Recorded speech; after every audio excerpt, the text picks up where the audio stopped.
Yo, how are you doing, folks? Welcome to episode 126 of the Simpa Life Podcast. Hope you're keeping well. I hope you had a wonderful Halloween just recently gone. Yeah, I had a fun time. I got really fucking high and ran around in the wilderness on Red Dead Redemption. I was actually gonna, go and do the undead thing, but I couldn't be asked spending money on a fucking downloadable thing. Fuck that. You had my money. You had your opportunity to fucking milk me dry. So yeah, I had some fun. I had some fun. I hope you guys did too. Probably more Halloween themed than myself, but yeah, fuck it. Can't wear pumpkins every year. I don't know if I shared that picture actually from my Instagram of what me and the missus did the other year, the carved pumpkin heads. But it was good fun. But this year I decided to not do Halloween, just get baked and fucking piss around on a games console. Yeah, I'm waffling shit because today's guests have just spent an hour with me waffling shit, so they've got me in a waffling shit kind of mood. This episode definitely will not go too far because we're going to talk about some very controversial subjects, as we always do every time us three get into a fucking little online space together. So without further ado, I think I'll introduce you over to today's guests, who are second time appearers on the podcast. They initially appeared way back on episode 19, a long time ago, back when we still had Macky. Peace and love to Macky, brother. Hope you're out there. Hope you're keeping well. Today's guests are the co-hosts of the popular High on Homegrown podcast produced by the online cannabis growers forum, Percy's Growroom. They are Macky and Monkey. How are you doing, guys? Yes, all good. Doing good, man. Doing great. Yeah, it's like we've spoke for an hour, as you mentioned. We just talk about all sorts of random things. Everybody, I wish that was recorded because it was a lot of good rants out there. I mean, if we're not already on watch lists, I think that conversation probably would have got us on a watch list. So yeah, that's right. If we were streaming, it would have been shut down for sure, no doubt. No doubt at all, man. But yeah, thanks for having us, man. Thanks for having us back on the show. It's been since episode 19. That's a couple of years, man. So, being massively successful podcasters as we are, we've earned a couple of million in between then and now. Spotify offered us a deal, 50 mil. Okay, Macky, you and I need to talk. What do I not know about the show now? Oh, they said they will get in touch with you. Did it not contact you? Okay. Well, later on, we'll talk. All right, I'm getting some kind of Zimbabwean prince kind of vibe off these emails. Oh, that guy. Yeah, that's Nigerian, isn't it? It's the Nigerian prince. Nigerian prince. Yeah, I've got his email. That's why there was so many typos. Fuck. I thought they were just excited to have me. That actually, in a way, kind of gives a good flavor of and an answer to the first question I was going to give, which was, give my audience a bit of an idea of who you are, what your podcast is about, what you guys get up to on a sort of 3 times a week basis. Right. Let's it's a lot, really. We do a lot. But we enjoy it at the same time. It's a lot of work, but it's good fun. So let's start on the Sundays, where we do a live show on Sundays. This is where we record cannabis news and events and grow guides. And then those 2 episodes that are the live stream get edited and sent out as downloadable episodes throughout the week. So on Monday, you get the cannabis news and events, where we cover like 5 or 6 different cannabis news stories from around the world. We have discussions about them. We read the article out, have a discussion about the impact it's going to have, and just random stuff like that. And then on Fridays, we do the grow guides, where we discuss just different aspects of different ways to grow cannabis. And right now we're on episode 88. So that's a load of information. If anybody out there wants to learn how to grow their own, you can start at episode 1, and it goes step by step through absolutely everything you need to know on how to grow. So that's a nice resource for people. Yeah, that's pretty much what we do. Our focus is to get that new grower to wet the first seed. Once you do that, you pretty much got them hooked. We can make that happen, and then we can do it in a way that makes them a little bit entertained and have a little bit of fun. They'll come back week after week after week, and that's what we're after. And we keep it simple as well, to not intimidate anybody, because it can be intimidating when you first start learning how to grow, because there's so much you have to learn. So we keep it simple, keep it step by step, just tell you what you need to know when you need to know it. And people seem to enjoy it. But we also do interviews as well. We've done over 100 interviews now, and you've been on the show a couple of times. But yeah, interviewed just about everybody. We had Graham Hancock on the show, which was a fucking huge one. Tommy Chong's been on the show 6 or 7 times. That was losing count.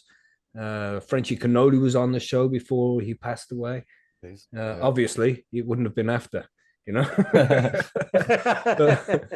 Gonna say that opens up a whole other realm of potential. Yeah, that's a different podcast right there. We should have done that one yesterday, high on Ouija. But the list of people we've interviewed is shocking. It's like we've interviewed so many people, I can't even remember who. No, everybody, everybody you can think of in the cannabis world, man. Well, I mean, the thing is, you're going to forget one and you'll feel bad about it. So you really can't name them all. It's unfair almost. We've got Jorge Cervantes, Ed Rosenthal, Dr. Elaine Ingham. That was fucking epic ones. Breeder Steve. Goldstein, Peter Greenspoon. I mean, come on, there's a lot of the Pot Brothers at Law. Yeah.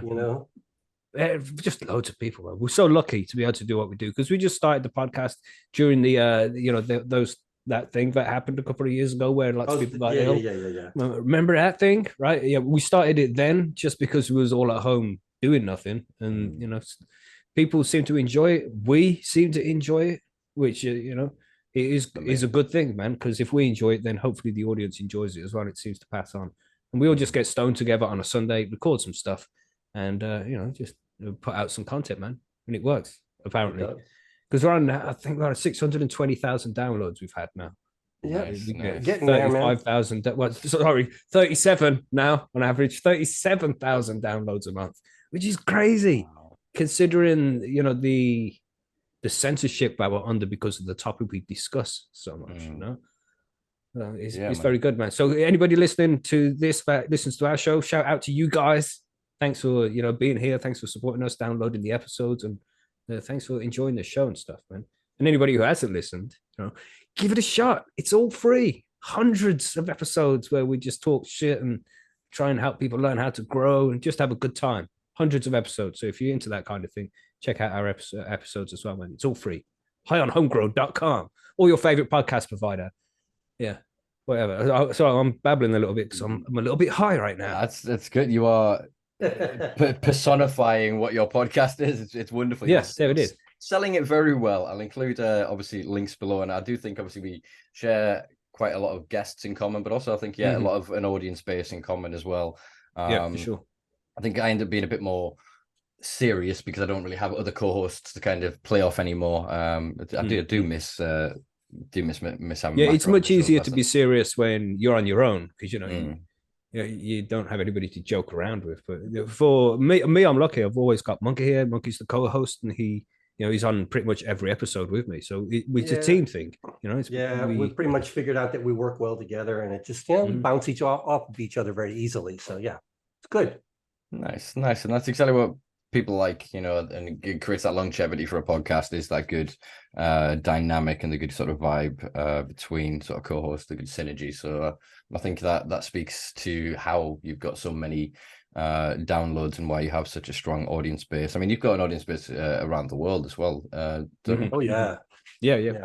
We have the panel from around the world too, because it's not just me and Monkey. We have Bubble Hawk, who's recently returned from a long hiatus where we thought the Drop Bears had got him, but he returned this week, and he's from Australia. We have Marge from Canada, Monkey's from the USA, I'm from the UK. And we have guests drop in all the time as well from different places around the world, like Martin Condon from Martin's World podcast. He's been on your show as well, I think. But he drops in from time to time to tell us some news. We have Chad Westport drop in from time to time. Jordan River, the host of Growcast, he drops in from time to time. We just got a lot of friends in the cannabis community now. It's really cool because we just have these laid back, friendly conversations with these people, and then we're like, come back sometime. It'll be fun. Yeah, man. Once the cannabis community knows you're for real, they are all on board and they all want to support you and make you successful. It's a wonderful community to be part of. Mm-hmm. Yeah, man. Yeah. It's brilliant to see that emergence of it. I've got pockets here and there that are sort of building. I think given the one-man band sort of setup that I've got at the Simpa Life kind of handicaps me in some way. I think my mental health definitely handicaps me in many other ways. But we are all part of a guild of the emergence of global cannabis media. Not media focused on making money, upselling products, but of sharing culture, creating that space in the digital realm so that eventually we once we know each other and we can eventually move the laws forward, we could transition that into the physical space, and we can live free. You guys can reveal your faces freely without worry of one anything, day, and people will stop listening. Be like, I'm not listening to that dickhead. You know? Well, actually, this is my real face on here, so just to say, but yeah, that's right. But with you doing things on your own, I think the audiences, they are all looking for a particular thing when they look for podcasts, and like you say, you're more serious. And I think people like that about your podcast. And though we are serious sometimes on our show when we need to be, it's always a laid back, light-hearted kind of feeling. And that's what some people are looking for too. So we all fill out our own individual niches and spaces. You do a fine job of it, man. It's a good podcast you produce. Yeah. I appreciate it. Likewise. All right, well, that takes, I guess, care of the introduction of this. Something we were talking about sort of in the preamble that I think again is quite important. You kind of touched on it briefly there. Social media, include like YouTube and streaming platforms, etc. Within that term, censorship and how that's going, and so your experiences, the pair of years running the podcast, and I guess as sort of individuals, I'm just always interested to get the opinions of people that operate within the space, because obviously mine is that I'm climbing up an endlessly inverting cliff face because I want to be authentic, I want to be real, I want to use the correct language and describe things as they are, put links to things that these platforms don't allow. So yeah, I just want to get your thoughts on it. No, it's shocking, really, what we have to deal with, and it's okay for us to some extent, and for you, because we are just the cannabis content creators. But the worst thing about these fucking social media networks is they're so anti-cannabis. You see these ladies like Joanne Griffiths, her son has epilepsy, and these medical cannabis moms, they're trying to raise money for their children's medicines, and they're trying to share groups on Facebook and Instagram and X, just to try and get a following. And even their posts will get banned, even though they're looking for legitimate medicine for their ill children. So, for me to complain about how bad our social networks do, I will complain about it because it's fucking shit and it's shocking, but it always feels as if it just pales in significance compared to the problems some other people have when it comes to the cannabis content online. But social networks are just bad, man. Not just for cannabis, but for everything. But for cannabis in specific, you're shadow banned most of the time. You can't write out titles to posts and things that you share on social networks in particular ways, because they'll get shut down. It's just like you say, it's a fucking battle all the time. You're always climbing to try and do better, and I just think it's a waste of time. The majority of the people who follow you, even though you share a post, will not see the post you've shared because it says cannabis on it. Even though they followed you, it just feels like a massive waste of time sometimes. It's an easy way for people to get in touch with you. That's what we pretty much use it for. Because don't say all this, we are on all social networks, but you can message us there. You won't see posts very often, but you can message us there and get a response. It depends on the network. Instagram pretty much on the same day, but Facebook you probably won't get a message back. I don't fuck Facebook. Right. Hashtag fuck Facebook. Sorry, Monkey. Yeah. It's the same thing with X. You may get a response eventually, but it's not going to come back immediately. Facebook is the place where you want to find us. That's where we'll be. There are Percy's. Well, Instagram. We don't respond to much on Facebook. Yeah. Same thing. Get it? Same thing. Just different kind of site. It's meta. Yeah. It's interesting how they've kind of diverged and become two different cultures, like online cultures on Facebook and Instagram. Instagram's quite a sort of welcoming, almost like positive, toxic positivity, and there's a lot of underhanded, like smiling kind of confidence men. But then toxic positivity. And then on Facebook, I fucking like that term. Damn. And then on Facebook, you've got like doomer cult, like just nothing can be good. Like the mechanism of discourse there means that it just can't be, because even if you say something good, somebody else is going to come in with something else because as we were saying in the preamble, like when we were talking before we start recording, like it doesn't allow nuanced conversation. No. You can't express yourself fully with just a few little sentences, especially when you're typing angry. And it's not like the old phones we had back when we were youngins, where there was something tactile. You typed out the numbers, like the letters, like a numeral equation, and you felt it. Whereas now you don't know if you've hit the wrong fucking key until you look back up from the keyboard, and realize that 3 words ago, oh, this is missing the loss of grammar and everything else means that dependent on your education, you'll misread whatever's written. So if you're like, well, that comma there isn't a comma there, which means you're saying this, you've used the wrong there. That means that that's this. And but it does though. Same with you and it can change fundamentally. In some situations, there will be 2 logical ways to read a sentence that the person writing and the person reading will be 2 different because of the placing of something as stupid as a comma.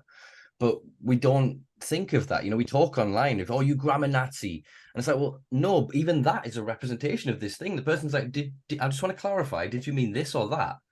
And they're like, oh, you're having a go at me, you're being a dick. And then 3 people jump in and go, why are you being a dick to him? He's this, he's that, you shouldn't do that. And then loads of people pile in and go, did it.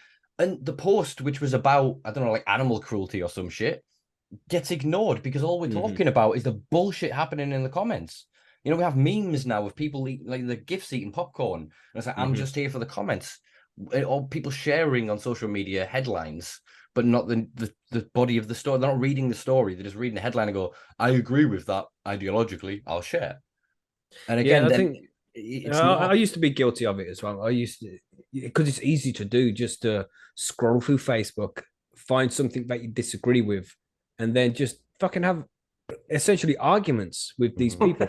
And the thing is, you have these arguments, and I've stopped doing it a long time ago because you really are just wasting your time.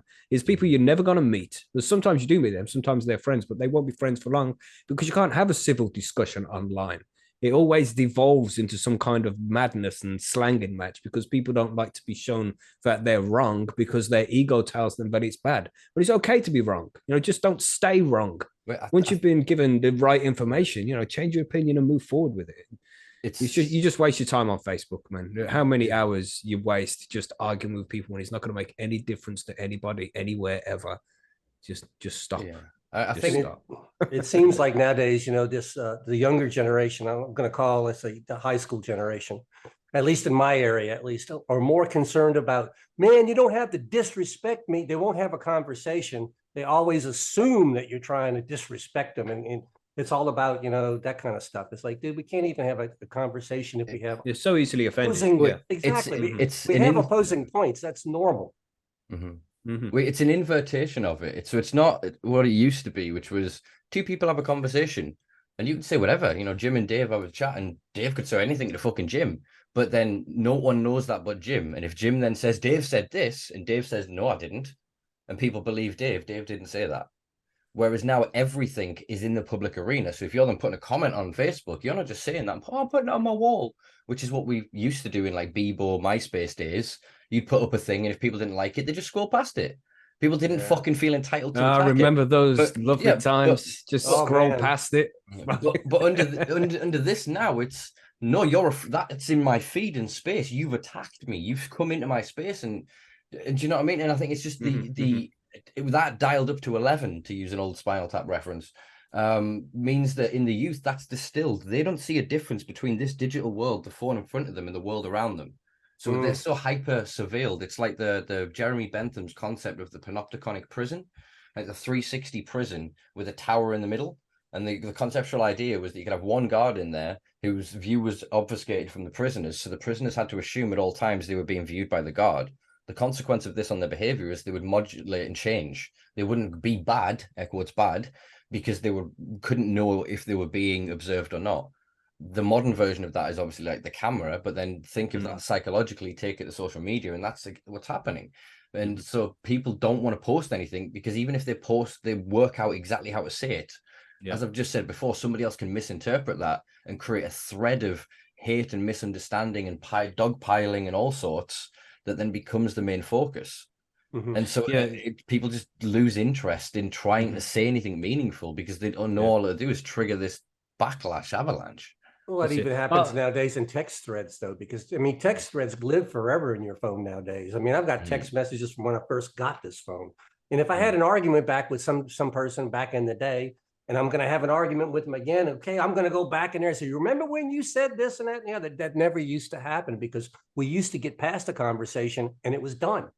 But now, like you said, Simple, we keep all of this social media, we keep all of this digital data, and I think it's really screwing us up. We can't have a new day and a new chance anymore.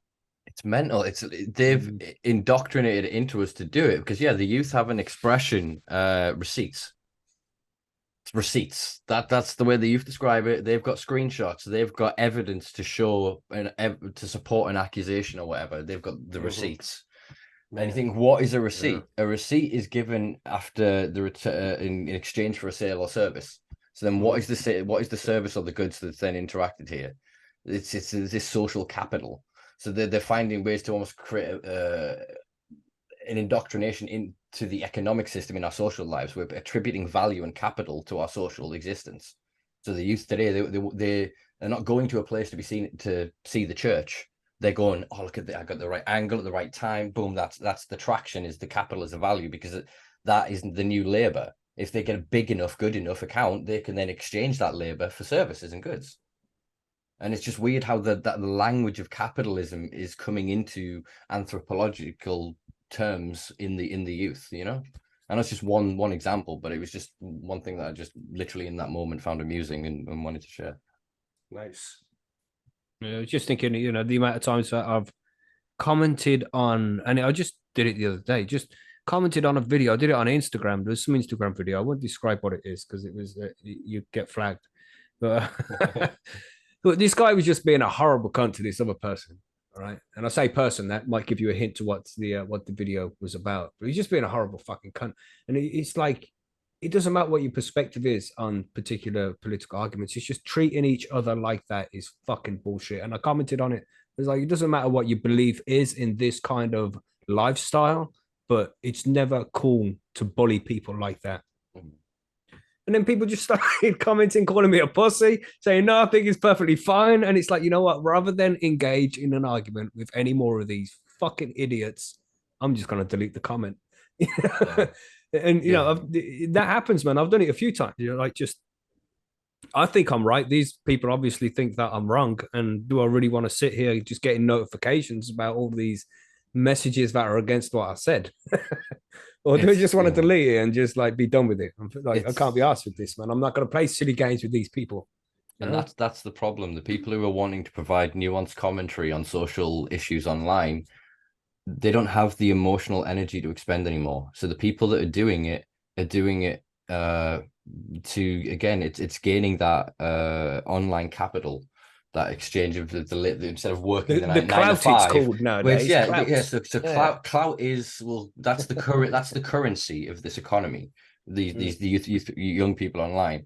So now it's the whole thing of, I don't know if you heard it, but I had a very problematic childhood and was kicked out of various schools and whatever else. So I quite often heard that, you know, there's a difference in good behavior and bad behavior, and you're just trying to get attention, which I mean says a lot to the 90s, but park that for a second.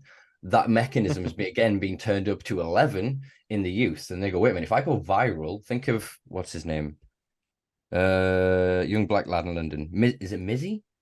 Oh yeah, that Mizzy guy. Yeah. So again, think of that. Like in his head, he was rewarded for it. We showed this mechanism because he did all this bad shit, got prosecuted, got banned, and then what did they do? They put him on Piers Morgan's show. Yeah. If he and now everybody knows who the fuck he is. We're talking about him right now. So this is the point of that. If we teach these kids that don't do that, it's good and that's bad behavior, and what the physical world doesn't matter anymore to them.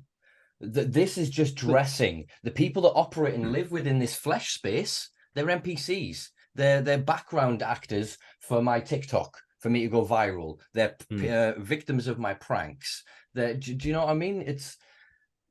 And that again turned up to 11, which is going to be the catchphrase of this fucking podcast today, terrifies me because I like this physical space, not necessarily this physical space, but I love trees and nature and shit, and they don't give a fuck about it. They're going, yeah, I can sit inside $1 billion fucking, I don't know what they call it in Las Vegas, that dome, and like project this beautiful, serene fucking rainforest.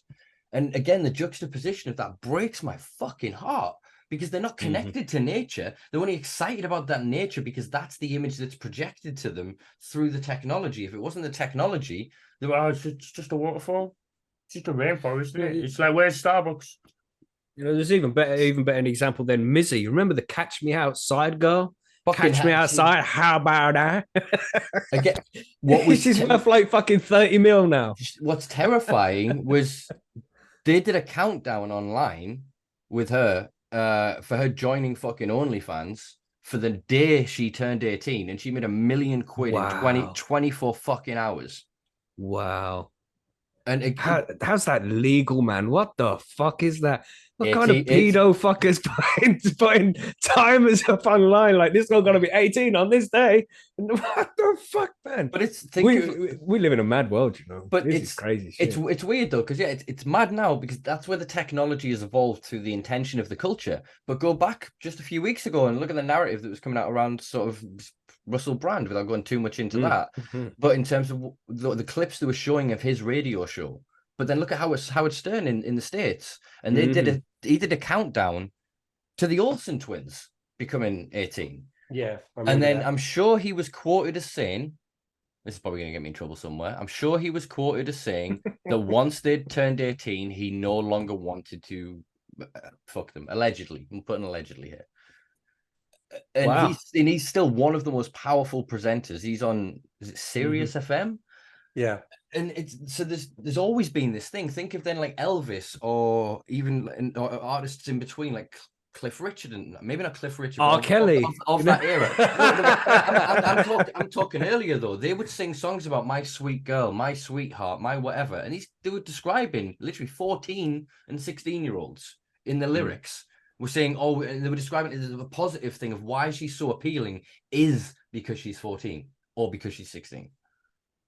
So there's always been the fucking thing, but the intention of the culture now with the technology is merging to a fucking terrifying point. We made the joke when we were talking earlier about Japan and saying that because of like the sex crisis at one end of the population and the labor crisis at the other, all the robots that the middle engineers are designing and going, no, these will put the old people to bed and this will help carry them and these are nurturing and this face is designed to maximize, reducing fear in dementia patients. Sounds like you're still talking about sex bots, bro. But that's my point, is that the line is so thin, it's terrifying because the technology needs to be how a dementia patient, think about it, you're in your fucking 80s, you're frail, you're whatever. Society's abandoned you, culture has left you, the machines are looking after you. The face you see in that every day is a new face. I'm getting emotional because I'm going to be in that position one day. We all are. Do you know what I mean? It's dignity in death. If we entitled to dignity, we can't have dignity in life right now under this current system, but we could have dignity in death. There was fucking, I can't think of his name off the top of my head. The British gangster. Is it Cowan? What the hell was his name? Oh, the guy recently. He shot himself in the fucking face, and he released a video on social media about why he killed himself. And it was like, I was begging for that to kickstart a conversation about euthanasia. And nobody fucking wanted to fucking touch it. But sorry, the Isle of Man recently the Isle of Man are looking at changing the rules to allow assisted dying. So there is a step in the right direction there. But yeah, it's something that's frustrated me for a long time as well. How are we just letting people just die? Slow, painful deaths, just ramming them full of painkillers, and when they have no quality of life and they would want to go themselves, it's crazy how we don't allow people to have dignity when they're dying like that. And that's the thing, is like, how much of it is them, or they're getting to this point and dying, or is it they get to a point and we go, we don't care, so we let them die. We make them die because we don't allow them to heat their fucking homes. We don't allow them to have enough nutrition. We don't facilitate their ability to get to the bathroom with dignity. Do you know what I mean? We can't afford to give them fucking nurses to just once a week come around and go, you all right, love? We've shut the post office that they used to fucking go to every day just to talk to somebody. Do you know what I mean? We've removed the greengrocer that was within walking distance for their little frame. We've obliterated their quality of life in every capacity because they are physical people in the physical world, because all energy is being pushed to this digital realm. And that's the point I was making about in Japan, is this idea that the same technology in a neutral state could make their end of lives so much better. We could design the best automatronics with all of the fucking and probably as a consequence of creating the sex robots for the youth that can't interact with each other because they're so terminally on fucking line, and they've eroded the spaces in the physical realm where you used to get together and feel the spark. You look over a bar and catch somebody's eye or whatever, and and there'd be the opportunity for these things where it wasn't marketed, it wasn't commodified. But like I said, that they're going to create these robots that then consequently probably will give us this, but how many of these people have to suffer so that these people can get the rocks off first? priorities of society seem so fucked up right now. Just look at what happened with NFTs or with fucking cryptocurrencies or any of these other, like, it's all moonshot. That's what's happening with the cannabis industry, with psychedelics, with fucking space travel, with all of these we give it the next industry. We want to be investing in plastic. They are literally George in fucking It's a Wonderful Life when his mate's gone, oh, Georgie boy, we're in plastics. Do you want to come get invested and be this? And he could have been a fucking rich motherfucker. And he didn't. He wanted to stay in, I can't think of the name of the town, something Falls. And he wanted a meaningful life of connection rather than a financial fucking fluff.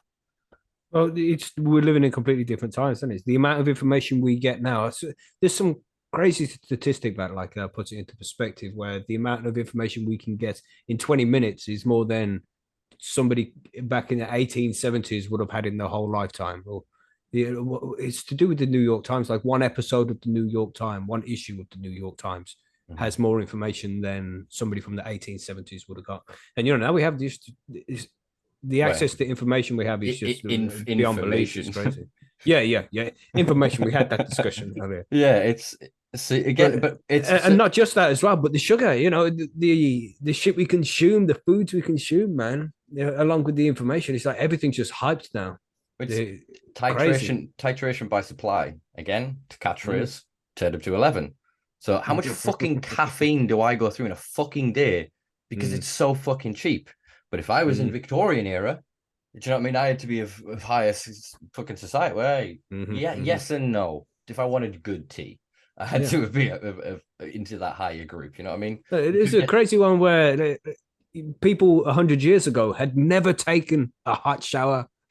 Bro, that's a new thing, man. It's a new thing we've got. And even for the last 30 years, when did we really get nice heated indoor showers? 20, 30 years ago? It's not even been that long, man. And everybody loves a hot shower. This is a privilege that fucking the majority of humans that has ever existed didn't even know existed. It's crazy. But the implementation of the technology is still then classist. I live in rented accommodation with a bathtub for the past 16 years, nearly 17 years. I've just had a bathtub.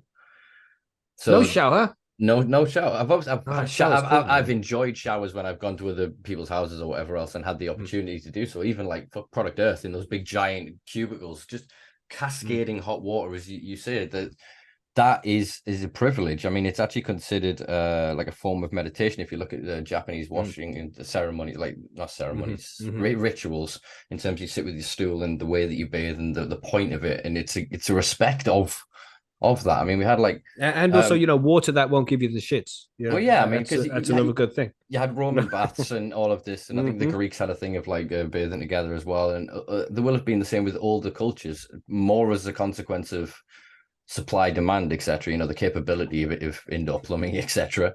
But yeah, as you said, there are so many modern conveniences, but it's interesting that my sort of generation, I mean, I'm 35 now. I was born on the precipice, the transitory period between analog and digital. And so technology used to, I don't know, you could tinker with it. The average idiot could just, oh, that does this. Turn it on. Oh. It was intuitive. Stuff felt physical. And now you look, I mean, think of your old Nokia, like my fucking Nokia 3310, man. It's a number of arguments I had with ex-girlfriends way back when, my teenage years. And I just bounced the phone off like a building and it would blow into your 5 pieces, your screen cover, your fucking keypad, your battery cover, and your case, so 6. And all you had to do, as long as you found those 6 bits on your SIM card, maybe, depending if it was one of the ones where it had the bracket to lock it in. Like they thought about this fucking shit. You know what I mean? It was sustainable. You couldn't fucking break these things. And then the scale up of that, like again with the technology, it's just spending the money on the thing rather than what the thing can give you. Do you know what I mean? And you think of how we joke of playing, like I was talking in the interim there when I was waffling about like Red Dead Redemption and going, oh, look at the graphics, shoot these birds out the sky. I say this as a vegan pacifist, but my point being, we look at that and go look back at Pong or whatever and go, fuck me, the transition there.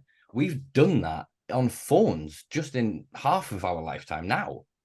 20 years. We had Snake, and we were like, this is the best fucking thing in the world. And we were like, still is the best thing in the world, man. Fucking love Snake. That's the shit. again on That's a press sensitive keyboard, like one that is ergonomic. Like fuck me, yeah, that is nostalgia in a can. Like again, like I'm even doing it like hands on hands to press it. Whereas the modern phone with your little finger holding it up. Yeah, it has to be done right. I mean, you could get Snake on your fucking touchscreen phone, but it's not the same, is it? Well, it's like games consoles, man. Because I like games consoles. I like to collect old classic ones. And people are like, oh, have you seen you can get the NES emulator? You know, these little fucking NESs, the mini NES. It's like, I don't want the mini NES. I want the NES, man. I want the fucking controllers and the A and B button.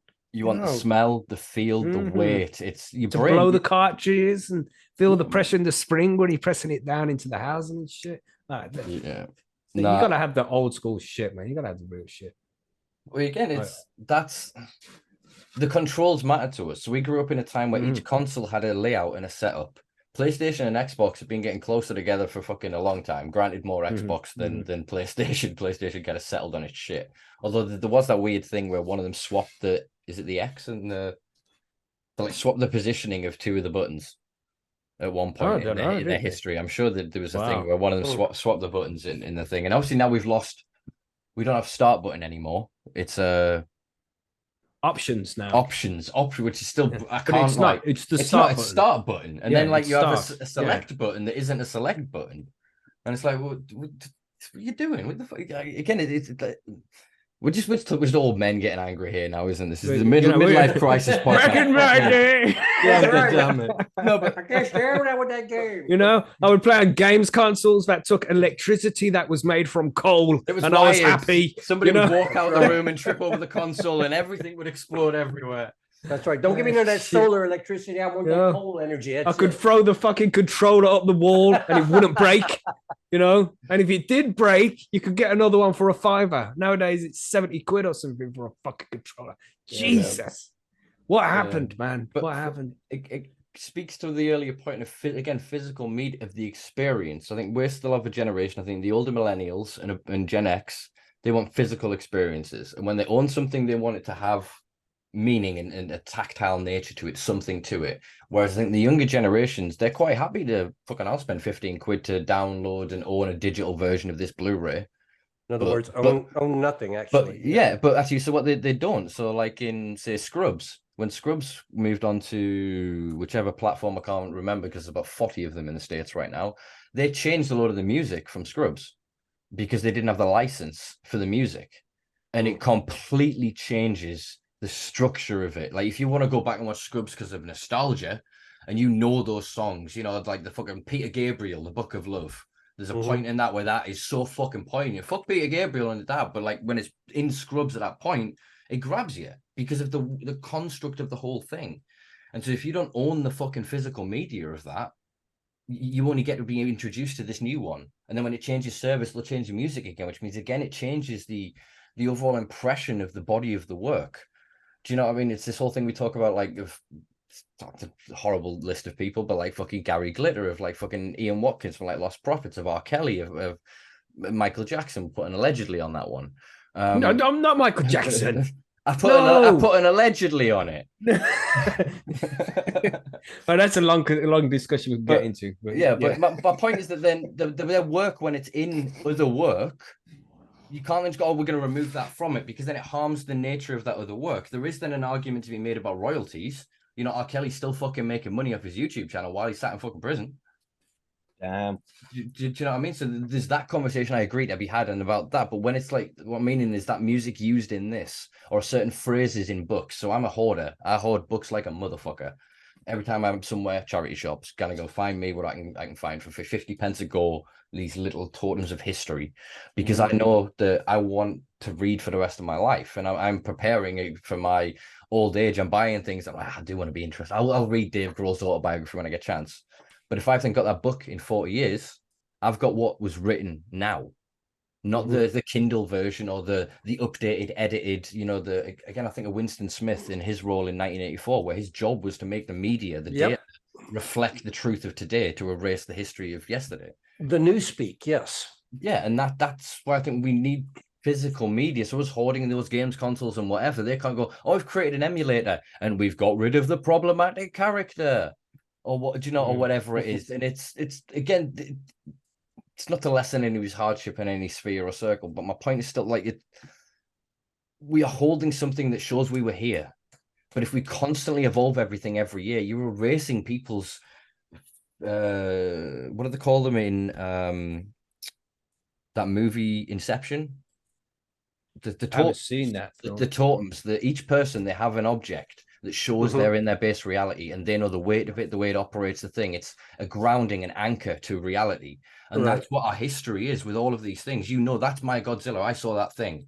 Whereas if you then go back and see a digitized, but you're like, you've erased mine. Yeah, it might have had problems or whatever else, but you adapt and create on top of it. And then there's a lineage. Whereas it's like you're shortening history. Do you know what I mean? You're erasing all of the other steps that we had by going, oh, that's problematic. We don't want that. We'll get rid of that, get rid of that. And the people go, oh, Dad, who used to be on the BBC in the 1970s? And they have to answer, well, nobody, son. Still convicted pedos. Do you know what I mean? Alleged, some are. It's a joke. Fucking YouTube. Fuck you. But do you know what I mean? Do you know what I mean? Though, like we then go. We don't talk about Top of the Pops because of what Jimmy Savile. Do you know what I mean? But that just because of Jimmy Savile doesn't mean the Top of the Pops didn't mean something to a lot of people. Doesn't mean that it was part of their history or whatever. But if we then can't talk about it and it's then erased and you can't access it on the BBC archive, right? Did you get? That's my point I'm making. Is that they get it. Even if they're not intending to alter our future, they erase our history. Like we were saying before about censorship, of like the answer to bad speech is better speech. Yeah, it's not censorship because all you do is then go, oh, they shut that guy up. Oh, what did he know? What was he talking about? That's the truth, then, isn't it? Let's keep talking about it, and that's all it does. It's strange nowadays. Have you seen this shit where they're trying? Over the last year or so, they're trying to equate bad speech to violence. That's been going on for a while. I mean, that came out of like Berkeley. I always fuck them up. It's Berkeley, isn't it? It is Berkeley, and like kind of the San Francisco bubble. I mean, that's been the rhetoric. It came, I think, third wave feminism was, words of violence, and there is, again, it's the problem is we soundbite everything, so that's got ran through the filter of society and come out the other end as a quick soundbite. Whereas the theology is definitely the wrong word. The philosophy of it, the construct of it in academia is a nuanced exploration of how language, how social norms, how culture causes blind spots that negatively disimpact certain populations. So there's a whole thing of it that makes, but as soon as you run it through, same like critical race theory, and once it gets down to this distilled thing at the bottom, it only has that binary response of the left and the right. The left says it's this, the right says it's this. And I think it's basically, to me personally, it feels like a way to disenfranchise discourse. If we can't even talk to each other rationally because your words hurt me, then we're in a really bad state. I mean, I agree with I can't remember which comedian it was that said it, but it's a truth. It is a truism in that I cannot offend you. I can sit here and be offensive, and you can take offense. That's Ricky Gervais, isn't it? But yeah, I think it is Ricky Gervais. Yeah, but it's true. Like it's not possible for me to offend you because if I do an action, two people come and they would both be impacted by it, and if they're not, then that means there's something individual beyond the stimuli. It's not the stimuli; it's the person receiving the stimuli. And so if we can get back to that sort of thing and actually go, wait a minute, we need to address this. This isn't then victim blame or any of this other rhetoric that has fallen through these filters to these sound bites, these weapons for us to wage a fucking knife fight in the street. We need to be able to discuss the impacts of society upon each other, but we can't then go, well, I'm a victim right now, so I take priority. The priority is humanity, and that isn't. And they say, oh, well, you're just defending the patriarchy. You're being misogynistic. You're being. There's like it's almost like a hiccup.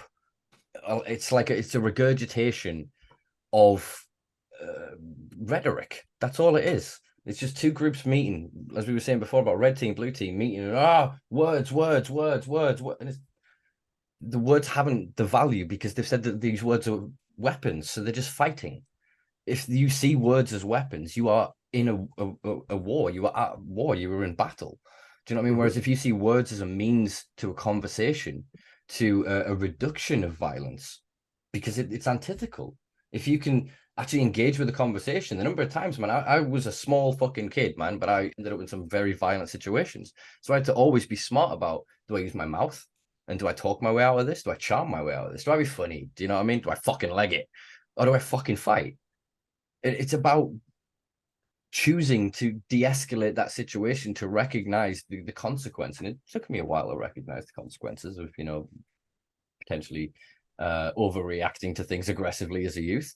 But that's what will always happen. If you lead by that philosophy, we're going to lead to a battlefield of physical violence, because inevitably, I haven't got words to beat your words, so fuck you. Ooh, kicked over my coffee. but you know what I mean? It feels like it's designed to move us from words to violence. Personally, yeah. The world's gone fucking mad, but I've just sat here listening, and I cracked open a fat bud. Yeah, man, this fucking thing smells incredible. I'm just gonna crack it here again. It's like there's a certain lime kind of smelling floor cleaner they used to use in the UK. Like tower blocks, Simpa, a block of flats, and the caretaker in the block of flats would use a particular kind of lemony scented cleaner when he mopped the floors. Almost like is it like Zaflora or something like that? Yeah, kind of Zaflora, but not like floral. It's just it smells like licorice has been dipped in that cleaner. Okay. That's the best way I can describe this. It's a really, I know it's a piney, lemony, licorice. Oh gosh, there's so much in this. I don't think I have the capability to really explain what it fucking smells like. That's the problems are tough, man. Yeah, the problem with cannabis is it's just so complex. Yeah, and we're just that speaks to what we were speaking of before, that if you limit words, you're just going to end up with fucking bad words, effectively. Do you know what I mean? And we've not been given a vernacular because we're censored online, unless we're in lawful areas or regions and jurisdictions, and even then we're still censored online. But in terms of, unless it serves the need of capital and selling cannabis or whatever else, and it's become part of the sales pitch and the spiel, that stuff gets lost to the ether. Our kind of conversations, for all you're at, 600,000 plus downloads, that's still a splash in the water of conversations that are sort of happening every day about cannabis, Right. You trying to say our podcast is shit, Simba? No, he's basically saying there's an opportunity for reaching more people is huge. Exactly. That's exactly what I'm saying, is that the resources that are being presented to people are, again, capital focused. They're from the industry. They're for the industry. They want people to support legalization. They want people to support these initiatives. They want people to support these things because they'll be the ones that benefit from it. And then as soon as the switch flips, we go, we need the experts. And they go, oh, well, actually, we're experts. And, it'll be this fee. And they've built this whole apparatus for us to operate in this miniature little jungle gym. And we'll run around for a few months going, oh, this is great, innit? Before we realize, wait, we're in a prison. I think do you know what I mean? And that's what I'm seeing from the states and jurisdictions and regions I've looked around. I mean, I wrote some shit down about Canada fucking earlier. So they've just announced Canopy is now, Canopy Growth. They've lost 98% of its valuation from 2018. Not surprised, actually. 98%. They never really listened to the market. They were growing what they felt like they wanted to grow and not what the market wanted to buy. Yeah, wait, Tilray are now growing fruit and veg in Quebec. Tilray, and I bet that's going to be shit as well. Just saying. Yeah, and they're effectively now, through various marketing wing dangling. I want to say that is the word I was going for, but I have no idea what that fucking means. Finagling. Fuckery. They're through their fuckery. They are one of the largest craft beer producers in the United States now. and they've basically bought out that infrastructure to prepare for THC infused beverages post legalization. So they're kind of hedging their bets on the future that way. And then you've got Aurora, who are now growing orchids and other ornamental flowers as a way to diversify their portfolio. Wow. Yeah, I think the cannabis beverage might be a good way for one of those big companies to go, because a lot of times those big companies, and I don't want to go ahead and say it's all this way. Usually those companies are producing mids anyway, that stuff needs to be used for biomass. They want to remove themselves. Exactly. They want to obfuscate from it. We saw that with extract market for a while. And now there's this new, is it color recovery, the CRC thing? Okay. Don't know if you guys seen this, and it's a new method of extraction that allows you to clean up discolored, low quality CO2 blasted or CO2 extracted or butane blasted extracts. So you can take them to a golden color. So you can take very low grade product, run it through this filtration process, and basically make it look like top shelf. Well, it'll look like top shelf, but you're not adding any terpenes, you're not adding any flavors, flavonoids, all the good stuff that we love. You're not adding any of that. You're just making it look good. You're not really making it good. Yeah, they can shop for labs, and they can put that lab sticker on it, and it doesn't matter if the batch then is 20 in each retail unit and there's 1,000 retail units or 100 retail units, whatever it is, or whatever the math is, you know what I mean? If there's only so many on the shelves per whatever, as soon as that batch is gone, I mean, think about it. What is still most people, or as I see it in the UK, especially in cannabis events, maybe it's because of the infrequency of them, but people just get fucked up. Soon as not on the way there, they're like fat a joint that I normally smoke more than I normally, and so they're at a level where when they're consuming the products on the day, are they really going to notice? That's what you mean. Do you know what I'm saying? So I've always been skeptical of extracts. I've always been skeptical of edibles. Even people like I know I'd have to get a certain level of trust to be like, because the number of times I'd ask people, are these vegan or whatever? I'm like, yeah, and I'd take them away, and before I'd go talk to other fucking people about it. But no, they're definitely not vegan. People will say whatever it is to sell it. Do you know what I mean? People are like, oh, it's gluten free. Yeah, gluten free. Oh yeah, it's halal. Yeah, it's halal. Is this? Yeah. And it's just, and again, we don't have the third party labs. We have people like James, last week's guest, on doing testing where they can, of various other people doing different projects here and there. But we can't just, go to fucking trading standards like we can in the UK here. If somebody, I don't know, fits your carpet wrong or some shit. We just don't have that accountability. Every time I'm in a legal state and over here, if I head to a dispensary, I'm always very skeptical of my bud tender. Ask a few questions. It's usually not too difficult to tell if this person really knows what they're talking about. And then you have to find out, okay, is he trying to sell me what he wants to sell me, or is he really giving me the real deal here? And you find a good bud tender, those are the guys you want to hang on to. That's for sure. Most of them, unfortunately, are just trying to move with the boss says to move.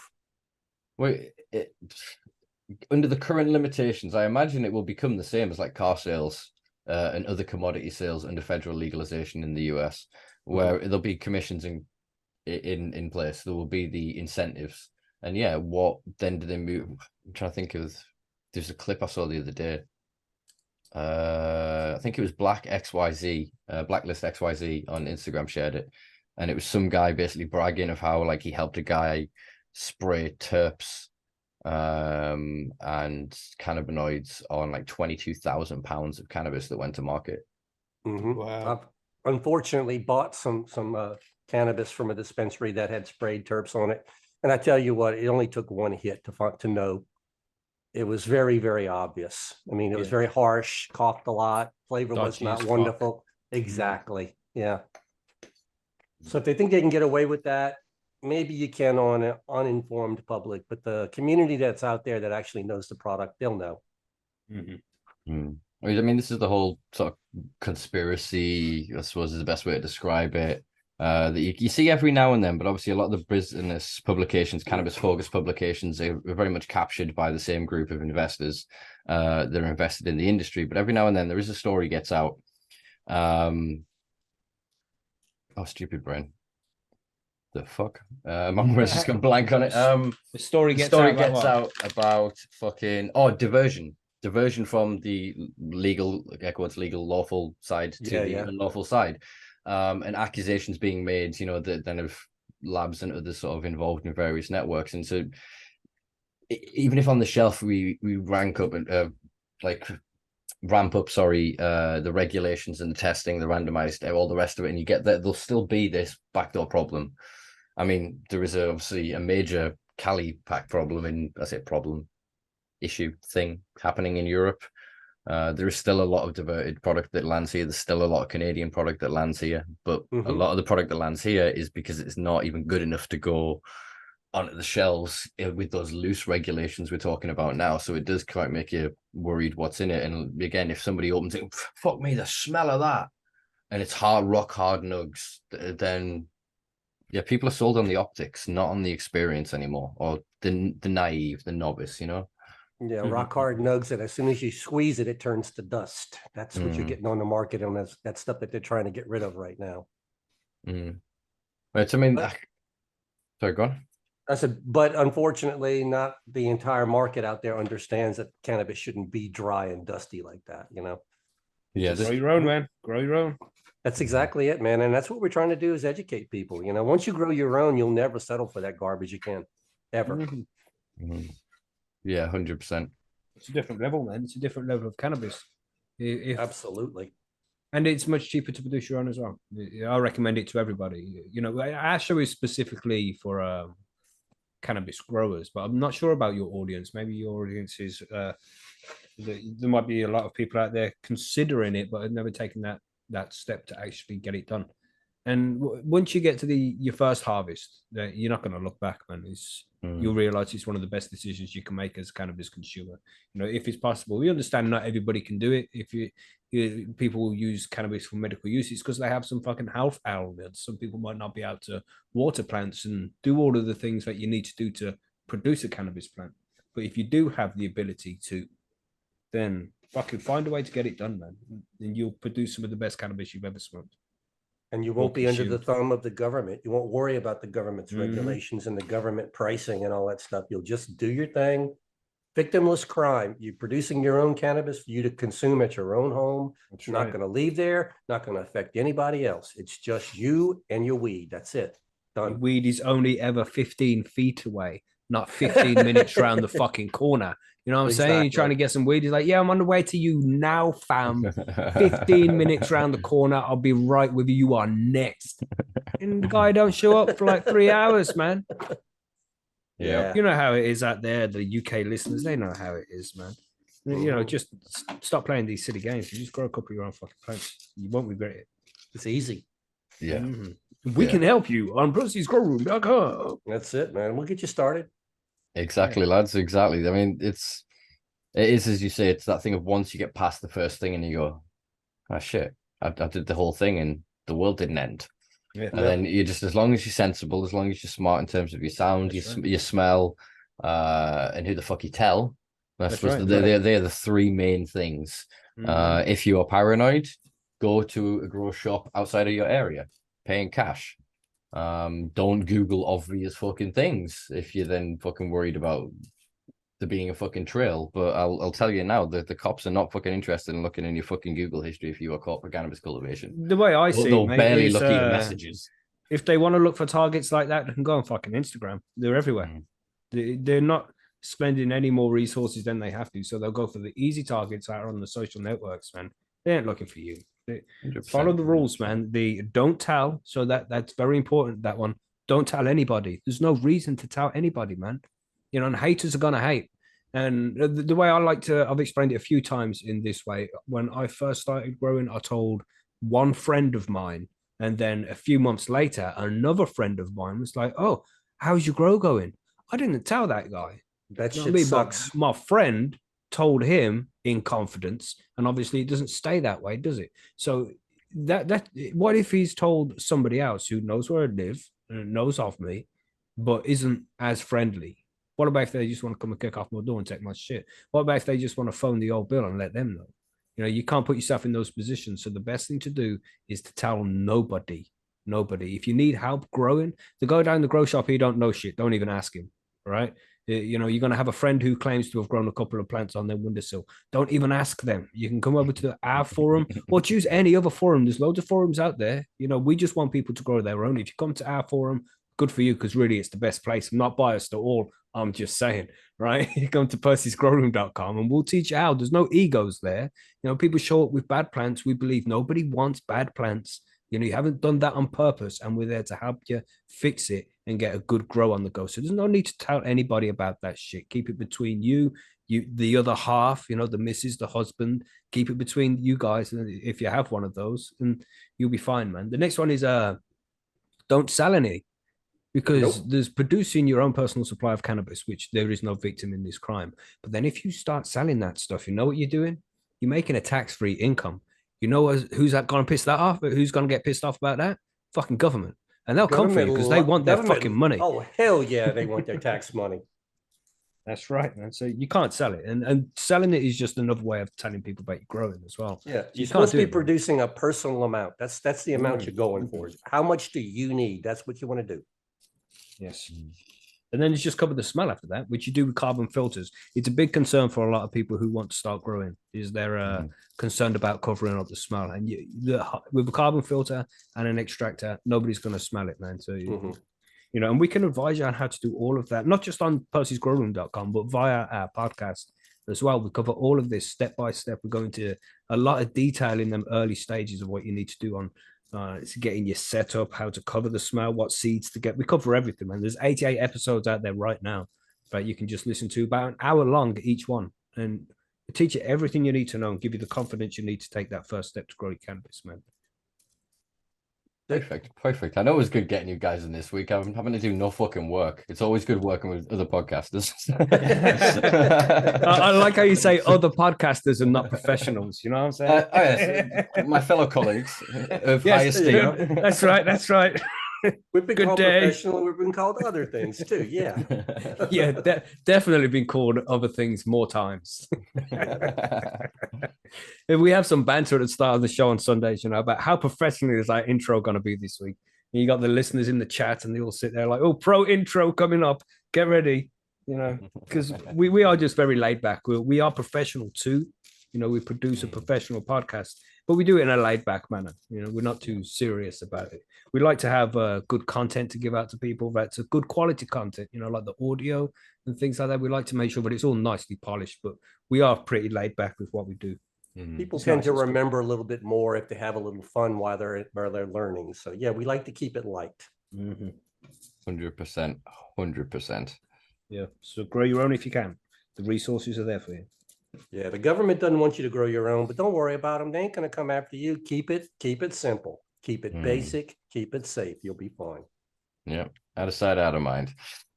Since we're talking about home grow and governments and various things, been meaning to chat for a bit of an update. So let's have a conversation on Germany. What are your thoughts on their current setup?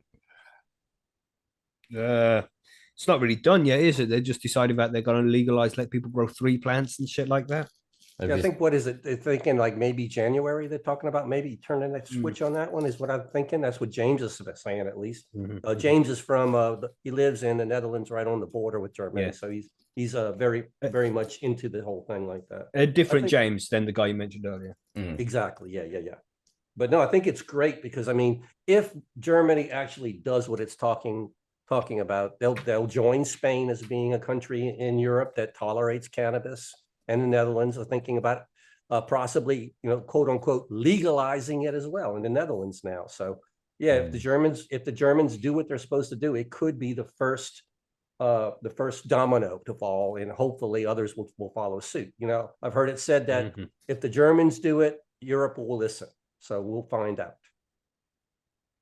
Great though, fantastic. I think it's a step forward, isn't it? And all steps forward are good. It might not be the step we're looking for, but at least it's heading in the right direction. Well, there's almost guaranteed they're going to make some mistakes. It always happens. No, not Germany. They're good at what they do. They're probably going to follow the Canadian model or something like that. It's one of these crazy things like that. Well, we can mention a few things that we don't like about the German model, but no, it's better than nothing. the worst thing about the German model is it's happening in Germany and not fucking UK. Come on, man. I'm kind of No. glad it's not happening here. I mean, Yeah. But I just Yeah. want progress. That's all I want. Regardless of what happens with legality in the UK, I'm going to keep doing what I do, and that's just make, grow and consume my own cannabis. That's just the way I like to do things, man. I wouldn't ever be buying it from the dispensary unless I'm going out with friends and shit like that. You know what I mean? I wouldn't say never say never. No, Yeah, I buy man. dispensaries when I can't travel with it and I have to buy it. That's when I buy it. It's the same as anything. You cook most of your meals at home, but when you're out, sometimes it's nice to eat. So definitely. it's a similar sort of thing. So yeah, likewise, I'm gonna sit here, chat shit. I'm gonna produce my own supply. I'm gonna keep being a pain in the arse of the fucking prescription system and everybody within its fucking confines. But my fear is obviously what do you think about it, man? What do you think about what's going on in the UK? Why would you not want the German model? What's up? Well, it's the UK system. Our parliamentary process is so broken that the first thing past the post is the only thing that will ever get past it. Whatever law goes in first in this country will be for the next 50 plus years. Because all of the MPs that voted in, the right ones, the industry rewards, will become lords. They will then sit in the House of Lords without a need to ever secure their seat again and just bat down any reform as long as they live. And through hereditary peership, they'll be able to then have descendants that will sit into those seats and then just bat it down. We have to go from House of Commons to the House of Lords 3 times before it can go through royal assent. So in order to then actually codify and change a law. So we don't have a sense of accountability. We've already seen what happens with the weapon industry and whatever else because of the position of the House of Lords. Whereas other countries, everywhere's corrupt, but the UK is fucking pinnacle. We've perfected it over centuries, how to keep the money, as I brought up last week on the podcast or last episode. If you're of Norman descent, you still have the majority money in this country. Nearly 1,000 years after the Norman invasion in 1066. Like, money doesn't fucking shift. Power doesn't shift in this fucking country. So we have to be very careful about what goes past that line first. Whereas Germany, they can put something over the line first and then go, oh, well, bat this around in the parliamentary system, vote it through, change it, alter it. And there's not really that system of capital installed in the politics that can then create a roadblock like we have in the UK. But I just think that the German system it's a good idea in terms of doing something, but I think their application from the first sentence immediately put my back up, and it was going, we want to decriminalize possession of up to 25 grams. And I'm just like, well, you're not representing the culture, because 28 grams, technically 28.3, an ounce. You give us the ounce is the unit of measure. It doesn't matter if we want to argue over imperial metric, whatever. That's how you fucking do it. It's by the ounce in Europe, you know what I mean? Yeah. And so that's the measure it should be. And that would make sense to us. In the same way, that's the same. They're going, oh, beer comes in 15s, but you're only allowed to buy 12s. So every boxer, they'd have to be taking some out. It just doesn't, it's not representative of what the culture wants or have got used to. Do you know what I mean? But then the idea of, there's in 3 plants. That's 3 plants per household per year. But you can't grow any genetic from anywhere. You have to go to the cannabis growers clubs, the renamed cannabis social clubs, because they're not social because you're not allowed to consume there. And those genetics have to then be pre-approved by the German government. And you have to register with the German government via these clubs, so they know where you're growing, how many you're growing, what you're doing. And again, not to kind of conjure too many ghosts of history, but a lot of shit happened in Germany about invasion of government, of systems, of privacy, that meant that voting on something like this, to me, just observing it from this side of the fucking pond, makes me uncomfortable. I don't know what you mean. What happened in Germany? Oh, God. Well, was it? I can't put a finger on it. Yeah. But it's the system of it's not a freedom to me. It's not a liberation. I keep looking at all of these projects and all these models and legalization, or neo-legalization, as I described it in a recent Weed World article and on your podcast. That model is purely for capital. That's captured capital. It's not about people down here. That's about them up there securing intergenerational wealth and power and monopolies across the fucking globe. So we've lost the language. We've also lost the optics because they've taken all the sick people. You're not patients, and you serve the pharmaceutical industrial complex, and you're going to make good cash cows. And so we're just left as druggies, going, well, we're not these people, we're not this people, and we haven't got the language to stand for ourselves because we're going to legalize. And it's like, but legalize means you get everything, and I have to give you a piece of paper that says you're allowed in my house whenever you want. I don't feel like I've won. Do you know? It's I use the analogy. It's a joke, man. And anytime we've seen any kind of legalization, we've just seen bullshit regulations go with it.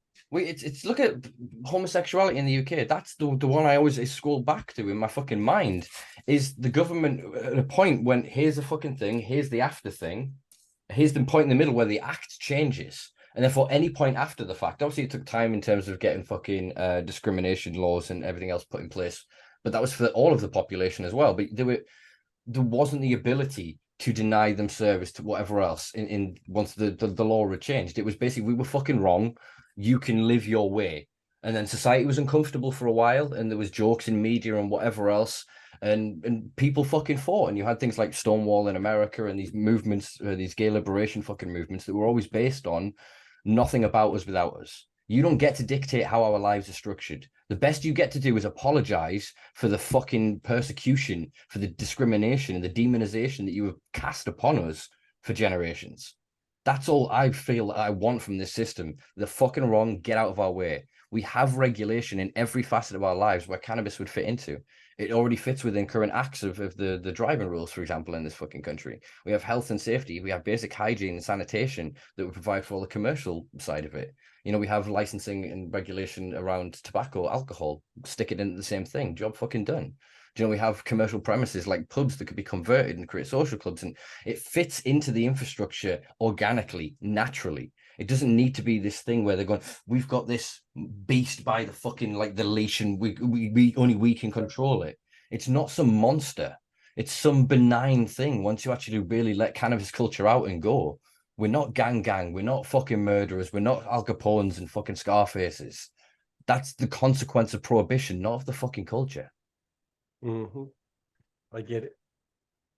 And yeah, I just worry about what Germany again and other spaces are doing, even like Thailand to a certain and lesser degree. Obviously, they're going to go backwards in a big way. Is that it's about the industry than rather it is the culture, the apologizing and going, we are so sorry that every time you see a blue light now, you fucking twitch. We're sorry that you still smell yourself before you go into a building because you're scared in case someone will then smell what's in your pockets. They need to start to address, before they can make the money from us, they have to address the wrongs. They have to address the generations of activists before us, the people whose shoulders I stand upon today, who lived and died under prohibition, that never had an inclination of what legalization, neo-legalization, decriminalization, descheduling, any of these mechanisms could be. The words were fancy to them because they were fucking shot for trying to get a pound of it across an arbitrary border. Like, we have to honor that history, and we don't honor that by fucking going, oh, we're the biggest brand here, and we're this, we've got 1,000 dispensaries, we're that. All of that, that's the language and the intention and the vibe, for lack of a better phrase, of the oppressor, of the people that have demonized and still vilify us, that keep you guys hidden behind your, granted, very well animated, lovely little graphics. But they've lessened our lives. That's the only thing that needs to be made right. Then they get out of our way. Then we build the fucking industry. We build what that world looks like. But then there's nothing in it for them, isn't it? They've got to take their slice of the pie. 100%. But the thing is, like, I made this point of Product Earth, and I look, I don't want to be a billionaire. 90% of the people I know in this space don't want to be millionaires. They want enough that they can, through their own means, grow enough to sustain themselves and provide to an appropriately taxed, regulated market where they can make a living. They can be a farmer. They can take a crop to market, make money, and sustain themselves. Own some land, raise some fucking kids or whatever. And do you know what I mean? That's what I see that most people fucking want from this. The American dream that we were talking about in the preamble that's been fucking murdered. Do you know what I mean? The promise that through your hard work, you can own a piece of this. And yeah, well, the pieces we want are the crumbs. even when we scale them up and there's billions, they'll be eating up the trillions when you're talking about this as like a supercapacitor, as like a desalinization tool for like generating energy and storing it while converting water to be drinkable. When you're talking about as a petroleum replacement, as a biofuel, like the scale of that, we're never going to grow biofuel in our fucking spare rooms. We're not growing graphene. Do you know what I mean? We could maybe contribute towards a mass pile of everybody in a town or whatever, but that's not the scale we're going to operate on. If they move up their scale and stay where they belong and leave the fucking rest of it for us, everybody gets to eat. Mm-hmm. I get it. The world's gone fucking mad. Yes, it has, brother. Yes, it has. Yes, it has. There's one thing actually I want to talk about because I've just realized what date it is today as well. It's the 5th year anniversary of the changing of the laws around the prescribing of CBPMs, cannabis-based medicinal products here in the UK. Yeah. Any thoughts on the current state of play? God Interesting damn. that a lot of people What a fucking mess. they still Yeah. don't know it, you know. That's the interesting part right there. So many people in the UK, this medicine's been available for so long now, and they're still not available that they can apply and actually get it themselves legally. That's crazy. You got to tell me that the government's been involved in that bit of lack of information. Let's put it that way. I would think so. I would definitely think so. I mean, the latest statistics that I found when just throwing some notes together. So we're estimated to be between about 30 to 32,000 patients currently on private scripts in the UK. From last year, the UK tripled its imports from 7,800 kilograms to 23,900 kilograms this year, up to just September, I think. One of the other things that I found quite interesting, which I think is a way the industry is seeking to circumnavigate certain restrictions, because obviously we are not New Zealand or America, the two countries in the world where you can advertise in a commercial setting prescription drugs. We don't have that, so they're trying to kind of like circumnavigate, get around that. So then if people saw it on social media or recently by the time you're listening to this, Big Nasty from the UK, there's I'll give him a plug for it. It's get up anyway when I share the fucking link talking about the story. BigNastyMedical.com. He's basically, when you land on this landing page, it takes you through a sign up. I don't know what clinic it's affiliated with because I didn't go through the fucking sign up. I will do some digging at some point. If I find it, I will include it in the links below. But I think this is part of the play now, is to capture, in my opinion, legacy individuals, people from the kind of the culture that can be either intentionally or manipulated, backhandedly into promoting the awareness of this industry, of this. I always hesitate to say the word racket, but when you look at the dictionary definition of racket, it is a racket. You're paying for protection. Mm-hmm. You are. Yeah, it's fucked, man. Here in the UK, and I brought this up on one of our episodes not so long ago.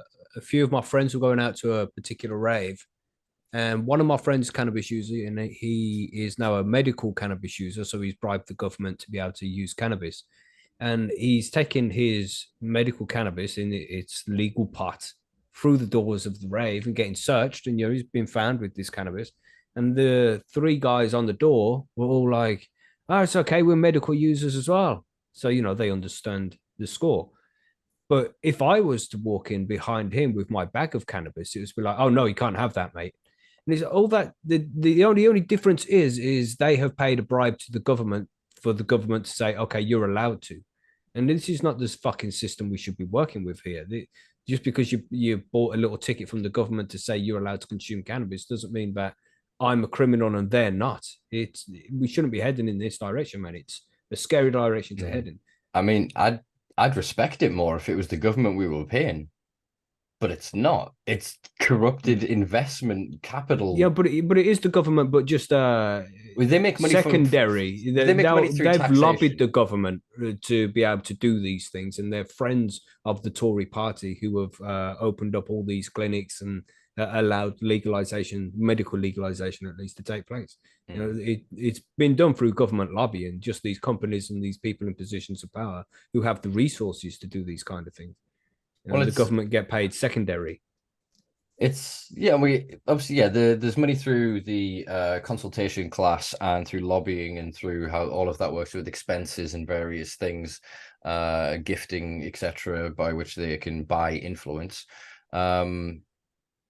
But I suppose I guess what my brain is rebelling against is, I suppose if I were to caveat it by saying this, members of this current government, that isn't to play party politics. That's not what I'm doing here. I just mean that it is not the constructed idea of the government. It is literally a certain group of individuals that have, for the past couple of decades now, for both parties, been involved, huge, allegedly. There's several things I can't talk about here because I'm waiting for somebody to publish something.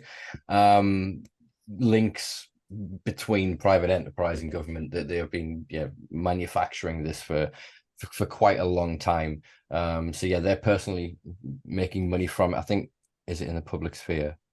The recent thing that's come up, obviously, Crispin Blunt has been accused of rape and drug possession, and he was one of the only people that I saw within that kind of cabal of people that was questioning of some of the intention of other members of it in its direction. And the timing of this accusation, this isn't to say anything about me disbelieving the victim or anything. That's not what I'm discussing here. That's not what I'm saying. The investigation is still ongoing. There's literally only a few pieces out in the media about it, because obviously it's MP, so they're trying to fucking hide it and protect it. But yeah, it's interesting watching that group of individuals as the ship goes down, where they're going in government. Do you know what I mean? I'm having to speak in quite very loose terms here, because there's other people's work that I don't want to speak to until they put it in the public arena. Yeah, that's understandable, man. You don't want to drop anybody in the shit. But I don't know. Have they sent these allegations against Crispin Blunt to try and shut him up? I doubt it. I don't think it's that big. There's still only allegations anyway, isn't it? So you can't really say much. But that's how I like to roll. You know, let's wait until the man's been proven guilty before we start slandering him.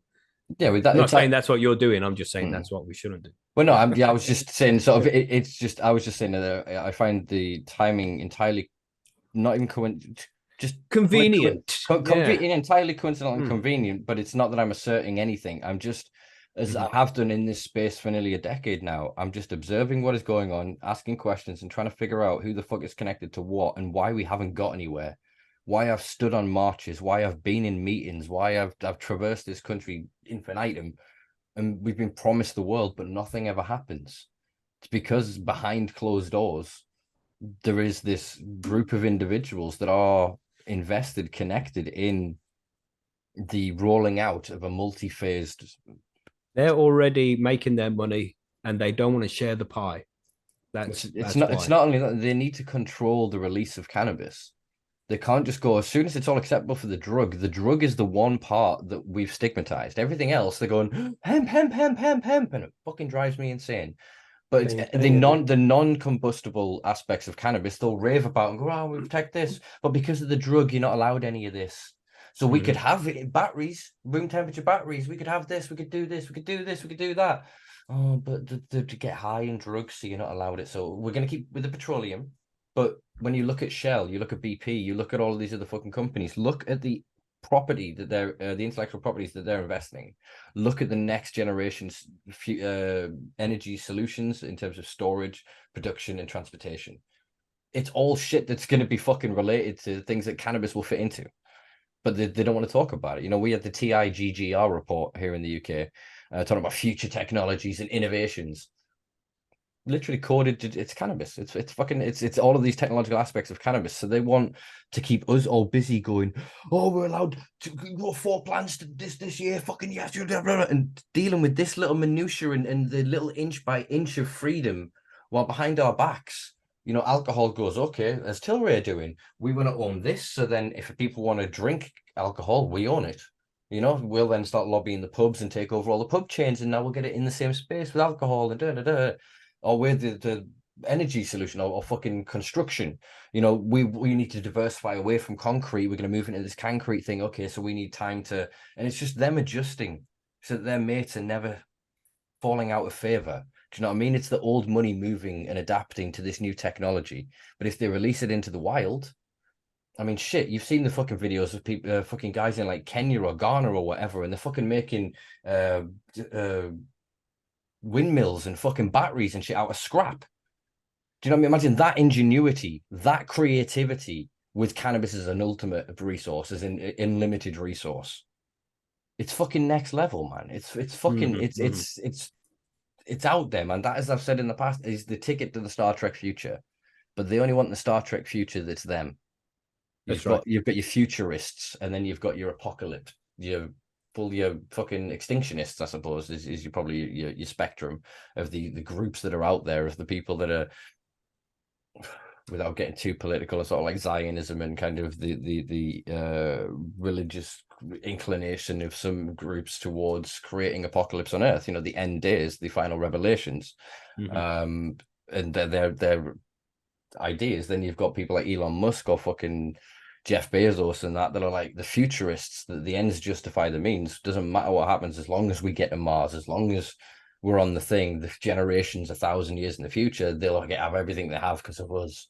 And it'll be the Elon Musk statue on Mars that they'll revere. I'll be the god, the king. Do you know what I mean? And it's humanity's in the middle being like, can we have a reasonable narrative, a hope? Do you know what I mean? It used to be in media and TV and films, there would be these stories, these myths that would pass down to us of how we should live. You know, how to, respect society, build better communities, deal with each other. Now media just reflects back again the interests of that capital. So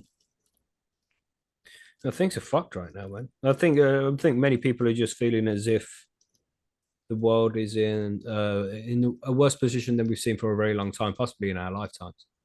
We had the Cold War and the Cuban Missile Crisis, and that was a little bit outside of my lifetime. But in this kind of generation, this late 20th century generation that we have, we're looking at bad times right now, and it's looking as if the powers that be want it to head in that direction as well. I mean, they're not doing anything to stop it. They're fanning the flames, if anything, and making it worse.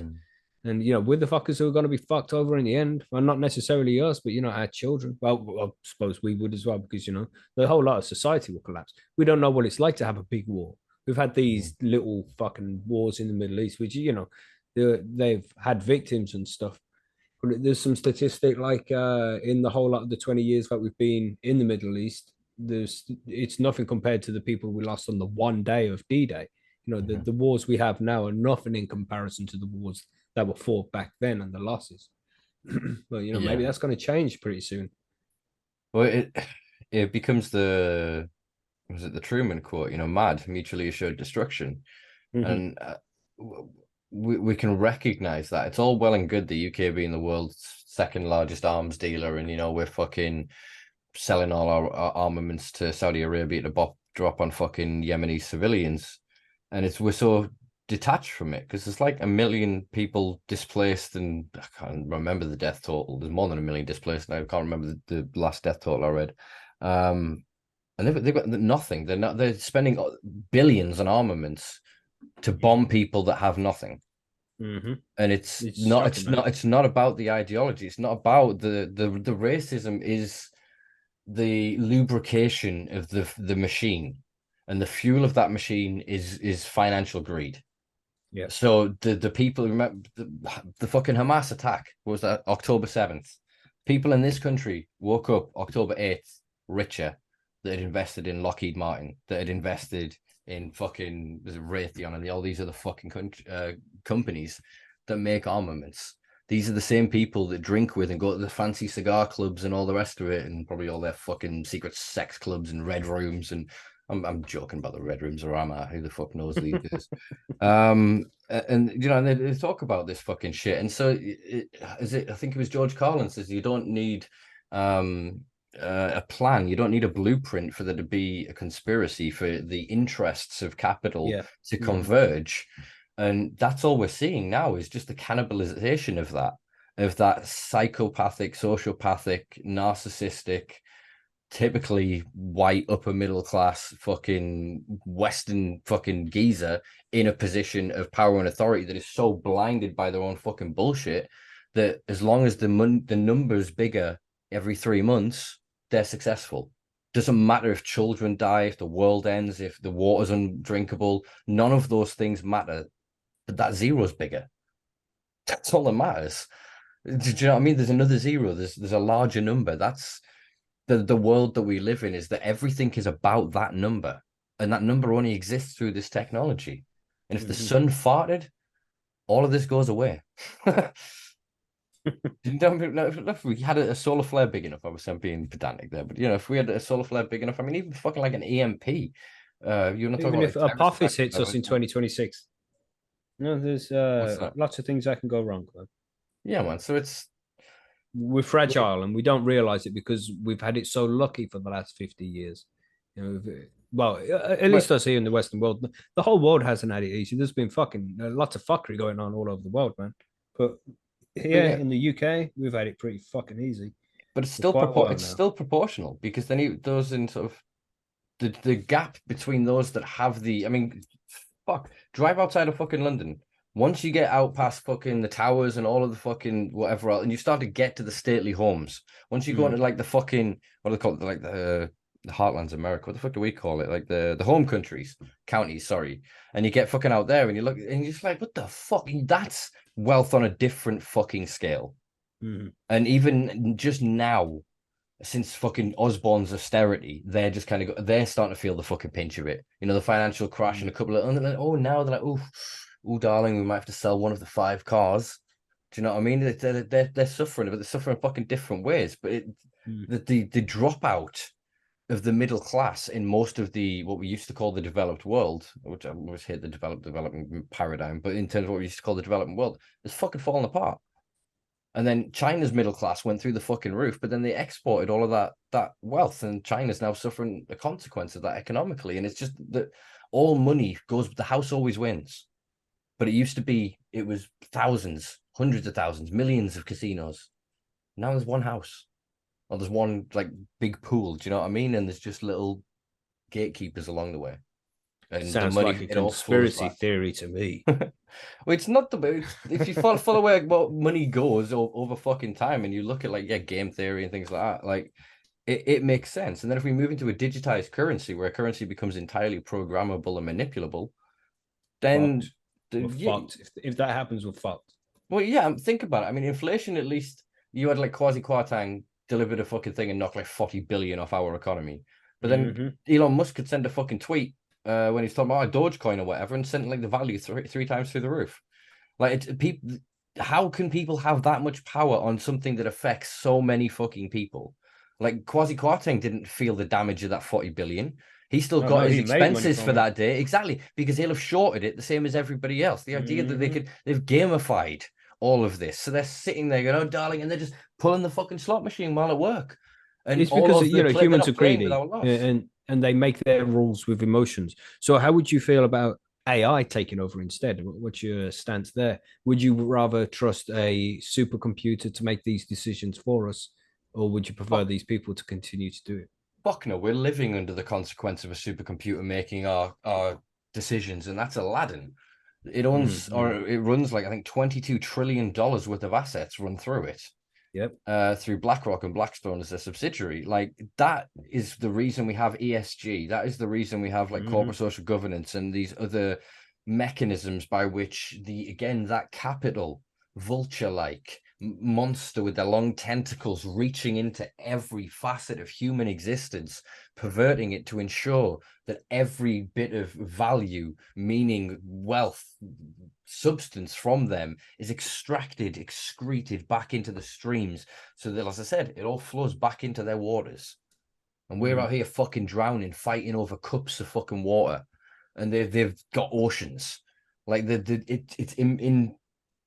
it's unfathomable to be able to actually get the perspective of a difference of the wealth of someone like Elon Musk and the average fucking person. We can't understand it. You can say, oh, well, this in a lifetime, or this, it still doesn't get what it should, Yeah, which is that person we don't having have the that brain capacity denies... to comprehend that kind of wealth. We just can't imagine those numbers, man. Yeah, but our ancestors devised systems. The whole point, we constructed society. Granted, yeah, we've had some fucking problems. This is not me forgiving fucking slavery, racism, misogyny, fucking homophobia, any phobia, anything you can attach to this are the sins of history. But the point was always to, and I choose to believe, I guess, or I feel, was to always try and construct a better society for mankind. Like I said, yeah, they had the blinkers on with various different fucking people, but they were trying to build systems that held in check the fragility of humanity, the greed of humanity. Because I agree, we're resource and energy efficient beings. We're not fucking lazy. We're not fucking greedy necessarily. We just understand that how to discern the game that we're playing. And right now the game is whoever has the most shit wins, and there are no rules as to how you get it. And the more shit you have, the worse you can behave, and the more you'll be rewarded. That's what it feels like. But if you then do, a shoplifter thing, yeah, fucking, who's it, Winona Ryder or whatever, it shoplifts a Gandhi, something from a thing, and it relaunches a career. Because it's that, I've already forgotten his name, the Mizzy effect, as we were talking about fucking earlier. It just, the bad behavior then is put onto the platform and into the space, and everyone looks at it, and it loses the value judgment of good or bad. They're in the spotlight. Do you know what I mean? And that's where I feel that we're at, that the ends justify the means in all of this, that people are discerning that about their reality. They're going, if our leaders are greedy, sociopathic motherfuckers, and they get to be driven around in Bentleys and their doors open for them, and to have all the food paid for, and brands send them all the stuff, and they're trying to minor celebrities or whatever. Like, people want that because that's what they're driven to want in a way. Do you know what I mean? Whereas you get somebody... Why is it frozen? Is that just me? Oh. Yep, just you. We broke it. You with us, Macky? Oh, Gremlin's got come. the machine. He'll come back. Sometimes his bandwidth fades a bit. No, it's the powers that be. They don't want to start him. I forgot what I was fucking chatting about now anyway. But yeah, it's fucked. In a way, I don't want this to just be pessimistic as a fucking podcast and be like, it's shit, because I am hyper optimistic because of conversations like this. Because even if we are flagged, we are shadow banned, we are censored in some way, we are restricted, we can still communicate with each other. And in that, as I think I said before we start recording, the image in my head of like that candle, that like light, just little flickering flame, that's what we're doing, is we're protecting and nurturing that so that others can see it and move towards it. And not ideal. I mean, shadow ban means we can't reach as many people, but if we can get the message out there, sooner or later, it will filter down. So yeah, I'm with you on that for sure. Jesus, you're back. And he's back. Jesus. I'm back. The internet lagged out or something. I don't know. I think the dogs are just out there wagging their tails like a pair of fucking fools to over here. And the missus must have got the back. dog. And then it's always good to blame the dog, you know. Can't defend himself. That's why you have a dog, right? That's right. That's right.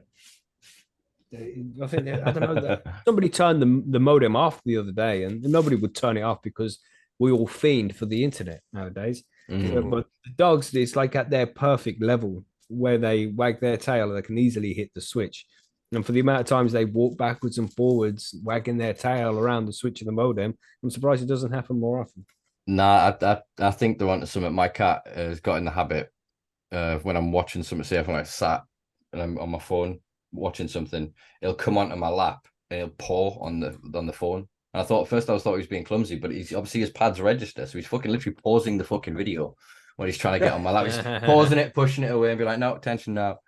So I can imagine the dog's being like, "Wait," they observe it and goes, "All right, if we do this, he comes back in the room. What do we do? All right, let's replicate that. Okay, now go." Yeah, well, welcome back. Yeah, it just froze out for a second. I was like, "Shit, is that me?" And yeah, you know, the little sign comes up on the bottom of the PC screen, like, "Oh, your internet connection, no internet connection or some shit." Fuck knows. The joys. Oh wow, I'm back. I'm just rolling joints. Nice. But what did I miss? What were you saying? We just sort of yeah, good question actually. Talking about the shadow ban and how it affects our message, but we should still get it out there. 100%. But the thing is you should just continue. If you enjoy doing this, right? If you enjoy making podcasts or cannabis content or content in general, just keep doing it, regardless of how many views you get and how many downloads you get. It just, if you enjoy doing it, keep doing it. Simple as that. If it's good for you, if it's good for your peace of mind, then just keep doing it, regardless of censorship, legality, any of that shit. Just do what you enjoy, man. That's the way it goes. Hell yeah. Hell yeah. As long as it doesn't have a negative effect on people, our podcast doesn't have a negative effect on anybody. Nobody's forced to listen to it, We hopefully it has a positive impact. Well, we know that it does have a positive impact because many of our listeners has messaged us saying how much it makes a difference in their lives, just to have this thing that they can refer to weekly. Our Sunday meetings where we can just sit there and just chat shit, just have a good time and enjoy the fact that we share a common interest in this herb that we love so much. Right. We've been forced into the corners and into the shadows, and people can finally feel like they belong somewhere. Yeah, man. And again, I go back to the criminalization of homosexuality. It's an analogy that some people won't like for their own bigotry, and fuck those people. Exactly. But I go back to it as a point of imagine the dark days of your Stonewall before it was Stonewall, I suppose. And I'm not saying in terms of its name, but before it had its notoriety. I'm talking about underground locations, spaces where people gathered together and they were able to let their guard down with others. They were able to express themselves and truly be themselves. And you think of how far we've come today and what we have with pride and everything else, and the hyper acceptance. In fact, I suppose the commodification, and again, the interest of capital making money from that process. We need we're here, we're high, get used to it moment. And it doesn't feel like the corporate powers that be, the established power, they're going to give us it. They'll do the drips and drabs and they'll mold us until we fit their system so that we earn them the most money. But in terms of us actually flying our freak flag, as it were, I don't think they're going to let it go. Maybe it's better like this, though. To some extent, maybe it's better like this. Maybe we keep our culture this way. Because one of the things TG spoke about before on the podcast, and he's from Canada, so it's like legal for him. And it's like the culture starts to fade, man. When you can't just go into a head shop and have a discussion about weed, it loses that shadiness, it loses that kind of appeal. Like the guys, the teenagers over in Amsterdam, for example, have a far less rate of smoking cannabis because it's not seen as taboo anymore. And when we lose that taboo aspect of things, we kind of lose the culture. You don't get people getting together to discuss beer, but to the extent of cannabis anyway, and being like, oh, can you taste that? Like I said earlier, that the 1980, do you taste the aftertaste of 1980s lemony pledge detergent mixed with licorice? We don't get that with alcohol. We get it with whiskey and brandy to small extents. It's spectral. So obviously, the mass market and what falls down. The thing is though that everything is provided. There are high-end fucking whiskey places you can spend like a couple of grand to go to a tasting with various companies from around the world to do X, Y, Z, and you'd be massaged by fucking, I don't know, golden geese or whatever my brain was going with there. But the point is, it's that spectrum, and then everybody has the access. If you want alcohol, you can get it. You can still go and buy. I don't know if we're selling the 3 liters back in the day, Scrumpy Jacks and shit like that. You could get yourself fucked up for like £3. Whereas then you could also go and spend £3,000 on it's spectrum. Cannabis needs to, I think, fall into the same. And the way that alcohol settled is by mass market. For all I fucking hate capitalism, if we're forced to exist under it, at least allow free market economics to exist. For all it's a very flawed theory in terms of the idea of let the thing out, see what the people want, supply and demand helps to titrate, and from there regulate. Yeah, but don't you think capitalism is a good thing? Yeah, but how dare you let the public have their opinion? You know what I'm saying? Oh my God. Yeah. Did you not like capitalism then, Simpa? Maybe not. It seems to be the best system that we've come up with so far, though, right? Well, I'm thinking we can't just have a crooked capitalism the way we have it. When capitalism is just left to do its thing and have its own devices, and it seems to be the best system we've come up with so far. With some social aspects to it, we need to have like socialized healthcare, firefighters, police. I think we should socialize the energy companies and water and things like that. Basic things we all need to survive should be put on a social platform. but capitalism can do the rest. I think. But I don't know. It's a big discussion about what political system is going to work best for humanity nowadays.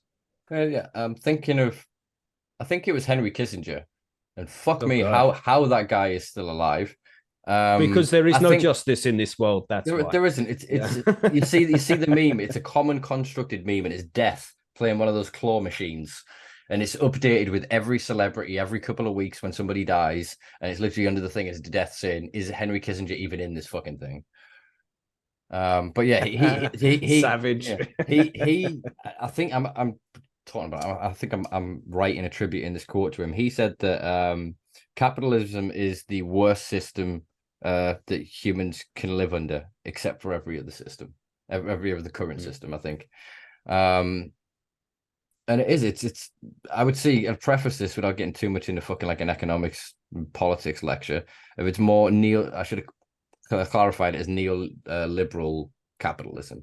So since Reagan and Thatcher in America and the UK, and deregulation max, and the idea of, well, these guys are experts because they've been making money for 20 years in this field, so let's give them the reins to write the rules. This, and over specialization and these manifest issues within this economic model is inevitably would lead to this kind of cannibalizing of the system until it leads to just 5 trillionaires or whatever it's going to be, and then Bezos will just buy North America or whatever, and then they'll just have fights. It'll be like tweeting somebody and be like, "Oh, you fell out. All right, send 100 million men to kill them. Send this," and it'll be back where we fucking were with like a feudalistic kind of fucking system. So it's the idea of you being able to take your idea to market, you being able to make money and from it. Fair, agree with that. But if the way that your business is then able to make that fucking money is by exploiting underpaid labor, is by cutting corners, is by being environmentally destructive, is by being, toxic, dangerous, or whatever else that it may be to get that, then no, that the problem is that then the incentive is always there instead of the mechanism. Well, if we make this much money and that makes us this good, if we make this much money, we're this good. Do you know what I mean? We've gone from the unicorn, the seeking of the unicorn, which is $1 billion evaluated, soon to be publicly listed company.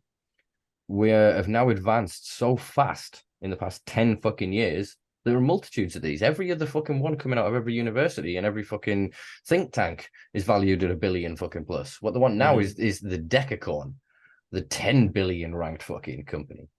And so as they're pissing on with these 10 billions, half a trillion, trillion, gajillion, Google, plillion, we're all dying down fucking here. Do you know what I mean? It's sort of the point, I guess, of the whole podcast. What I've been trying to sort of allude to is that level of capital and their direction and what they're doing, all they can see is the number bigger, Bob?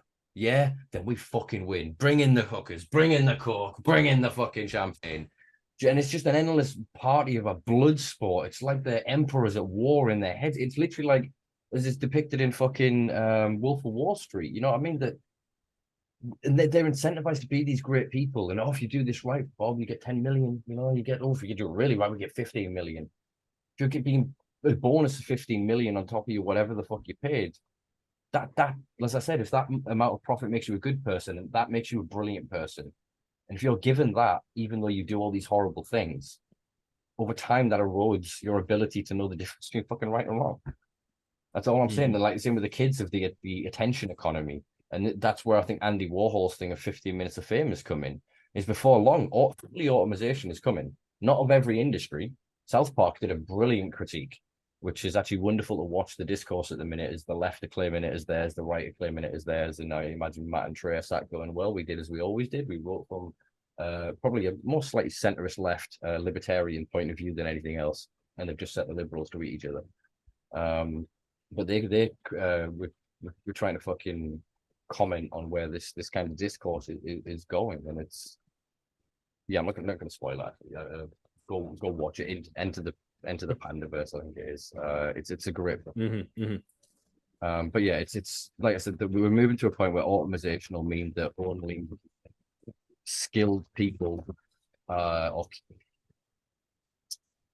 dexterous activities, as in the ability to find things with hands. Yeah, we can do like whatever, but in terms of like your plumber, you can't get the machine can build the part and can print it perfectly on the fucking manufacture line. You'll never need someone to touch it, print them 24 hours a day or whatever. Even distribution and whatever, yeah, you can put that on a machine, put it on the back or whatever. But as soon as it then gets to the property or gets to the location, to actually get it, nuanced and fit under the fucking, that machine is not going to exist for a long time. That dexterous abilities we were describing before, there'll be sex machines way before there'll be fucking laborers, because what they'll do is create an economic incentive that those people will always be desperate enough to need to do those jobs. And that's the world they want to invest it in. So they've created that there's no money to be made from that, but all the services and everything else, the only capital is from exposure of their brands. So in the same way, like my parents laughed at my parent laughed at me when I would wear like Adidas and it'd be massive, or Diodora was really popular in this bright orange and green. And it was like the acceleration of the sizing of branding. It's all we're doing is we're doing the work for them. And that's what's happening now with social media. People have a coffee that's their coffee. Do you know what I mean? So they'll go to Costa or they'll go to Starbucks and this is my sandwich, this is my whatever. And they're presented as if they're advertising it. And that's where I think the digital currency is going to come from ultimately, is we're going to get some sort of credit based on our presence online, because more people will be online. That's the direction we're heading in. And that's the scariest thing, because then the government will be able to just shut down our finances just because we said something they didn't like online. And that's where we're heading. Like what happened with the truckers in Canada, when they were speaking about mandated vaccines and shit, and they went on that big, like a drive across the country, like that movie, and even people who donated to the cause had their bank accounts frozen for being associated with it. And and that's just with normal currency as we have it now. If there is a social credit score and a digital currency that they can shut down at any time, we are fucked. We are fucked. Yeah. That's like the last straw right there. That's when society changes. I think if they can figure out quantum encryption, which is the great war at the minute, the Cold War we're not talking about with China, is quantum computing and quantum encryption. And they're already way ahead of the game. Like they were able to transmit data from a satellite to an offline chip, non-powered offline. They're basically using quantum entanglement, the concepts of quantum entanglement, or alleging to use the concepts of quantum entanglement to be able to transfer data simultaneously over great distances.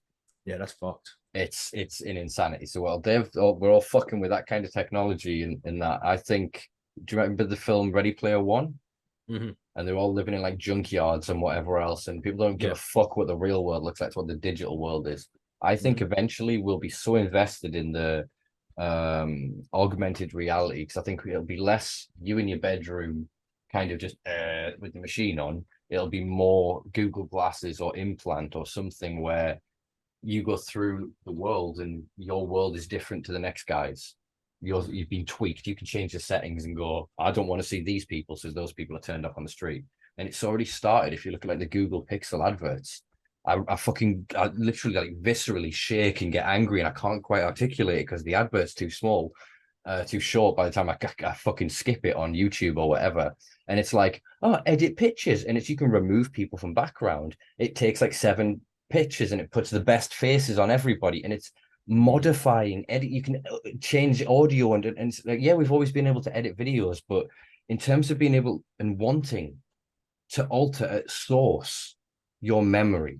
So actually you watch, there's the thing, and you go click, you then click and you change it, and you I don't know what I'm trying. Is that really a bad thing though? Is it? What would you say? What would you think it's a bad thing? Because it's not real. If you don't have what is real though. But come on. We know. All right, if you want to go into a metaphysical fucking conversation about it, we could go there with it. But I'd basically just give you the fucking Morpheus answer in terms of neurostimulation within the fucking brain activity. But in terms of then of like of base reality, in terms of gravity, in terms of like there are certain rules of things, not like laws or whatever. But if I jump off something X high, I'm dead. Do you know what I mean? If I eat X, Y, I'm dead. If I do this, the general kind of rules of grounding of a base fundamental reality, our perception of it is the thing that changes. So if the thing in the center is always that's a yellow lighter, but you were taught, well, actually that's green. It kind of looks green on the fucking, so maybe a bad example. But then you go, well, that's green, and I'd be arguing it's yellow, and we're both right. But the thing is still true, and that's where I think the trick of modern politics, the trick of advertising, and all of these other gimmicks and things that we're caught up in, is the erasure, of the central thing. That no, your truth is the only thing that matters. And that isn't to say that this truth overrides your truth. It's a separate fucking thing. What you believe to be true is belief. Belief is a separate thing to be true. Then truth is in the universal sense about describing the lighter. And it's, as we were talking about before, again, it's the tweaking of language so that we can't articulate the fucking lighter. If we can't even then say the fucking lighter, what happens when one of us needs the lighter? If all we can argue about is the coloured thing. And it's, do you know what I mean? And if then we end up with this, we're looking at with censorship or whatever, or to try and link it back to what I was saying about like editing the moment, is that I can have a memory of this in my mind. I could take a picture or whatever, but then the picture could be fucked around with and whatever, and people could say that and doubt it or whatever. But the fact that I've got it in my mind, to me, it's right, and that's the only thing that fucking matters to another person. That will become all it will be is an opinion. But again, that's the point. The thought crime of 2 + 2 is 5. The whole Orwellian idea of this again is that he was trying to allude to something. Huxley was, Bradbury was, many of these other people in eras were trying to scratch at something to go. If we lose the foundational Rosetta Stone of our language, the construct of the language, then we will not be able to have discourse of anything. We will not be able to describe anything. So that's where the double think and the whole the squashing of the language. So in 1984, for anyone that hasn't read it or watched, I suppose, the John Hurt version, which is a brilliant movie, they want to make words binary. Take things down to a binary in like one word. It's like this is or it isn't the thing. Do you know what I mean? It's not like there's a descriptor of, well, that's beautiful, that's wonderful, that's magical. It's good. It's double good. It's double good. It's exactly, yeah. So there's a classification, a codification of the language. Whereas, as we described before, of censorship, of like suicide, it's supposed to hurt when you hear that word. Rape, assault, abuse. These are heavy words. War. Do you know what I mean? The heavy fucking words. There's something to them, and the fact that they're like augmented little capsules of meaning that I can then go put it in this word and pass it to you, and you can receive something beyond the linguistical aspect of it. Do you know what I mean? You're attached to the thing of the great loss of the, oh my God, what must somebody be feeling to be in that position? And then an alteration of that language when someone goes, oh, they're going to lie to themselves. Regardless of the intention of the individual speaking that, they cheapen the action. They lessen the memory of that person in a way. They besmirch them. That's a fucking word I haven't used in a while. They betray a legacy, whatever it is, good or bad, behind, by not giving them the final authority of their existence. They committed suicide. They didn't pass this, didn't whatever euphemism or whatever. They're committed into this act, and the act is universal across humans, that whatever the word is for it, how it translates into your language, it still carries the same thing. And it's the thing behind the words that we're losing. The language is almost irrelevant. It's the means by which we communicate that thing behind it, our humanity, our shared experience. And the more we're in the digital realm and the ability to alter the past and the future and create this quantum reality where the now is the only thing that matters, like I said, it shortens history. It lessens humanity. It boils us down to fucking Elon Musk and Joe Rogan, and no offense to these people, but do you know what I mean? Just a couple of fucking random fucking people. It lessens the breadth of humanity. But if you go onto social fucking media or online, you'll be given a handful of things in the grand scheme of it. In the same way you go to your supermarket, your grocery store, and you think, I've got all of this choice. No, you have all of the choice this store provides. And that's what life is now, is they're making our options smaller through that shrinkage thing, whether it be of language, our ability to express ourselves, our places we can go. Look at this erasure of nightlife in the UK. You know, the closing of pubs, the breakdown of fucking public parks. You know what I mean? The removal of bins, of benches, of toilets, of facilities. You know, the increasing thing since the 80s of brutalistic architecture, anti-humanist architecture, spikes, benches that are designed because, oh, look, it's a shell because we're next to the beach. No, you've designed that so no fucker could be comfortable laying on it. They could only sit for half an hour before their arse goes numb. Look at the infrastructure of bus stops with the seats and all. It's all just manifest off of the same thing. It's breaking down the thing behind the words that I don't have language for. Our humanity is the only thing I can describe it as. The thing that we had before any of this, that we will have long after this, if we're lucky. So do you think this is like a natural evolution of the way society evolves, or do you think that there's a cabal that is in control of all of these things and send out specific instructions to certain industries to slowly break down society and civilization?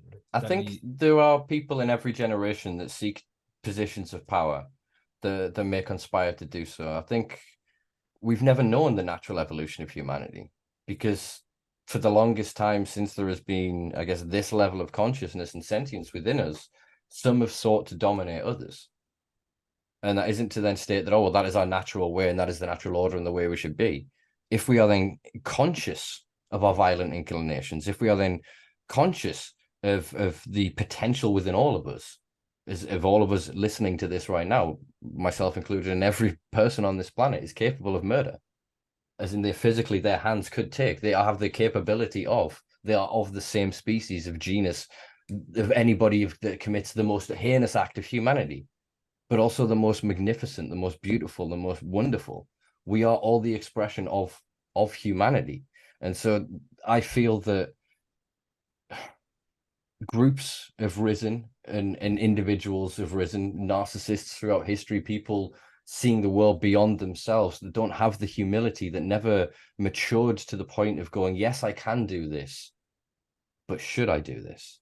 I have the physical strength. I could go and kill those men and take that land. But yeah, what are you going to do with that land? Is this just like a, Alexander the Great situation, a fucking Romans, a Genghis Khan or whatever? You are conquering the land because there is land to be conquered. Do you know what I mean? That's what, there's been a group that have done that. And then there's been the other side of humanity that have just sought to express the thing behind the words. They're the poets, the creatives, they're the fucking your Shakespearean types. For all there's obviously controversy of even whether he was a fucking person, to show how far fucking education comes since I was at school. Yeah, I think there is just this war. It's not a light or a dark, it's a yin and a yang.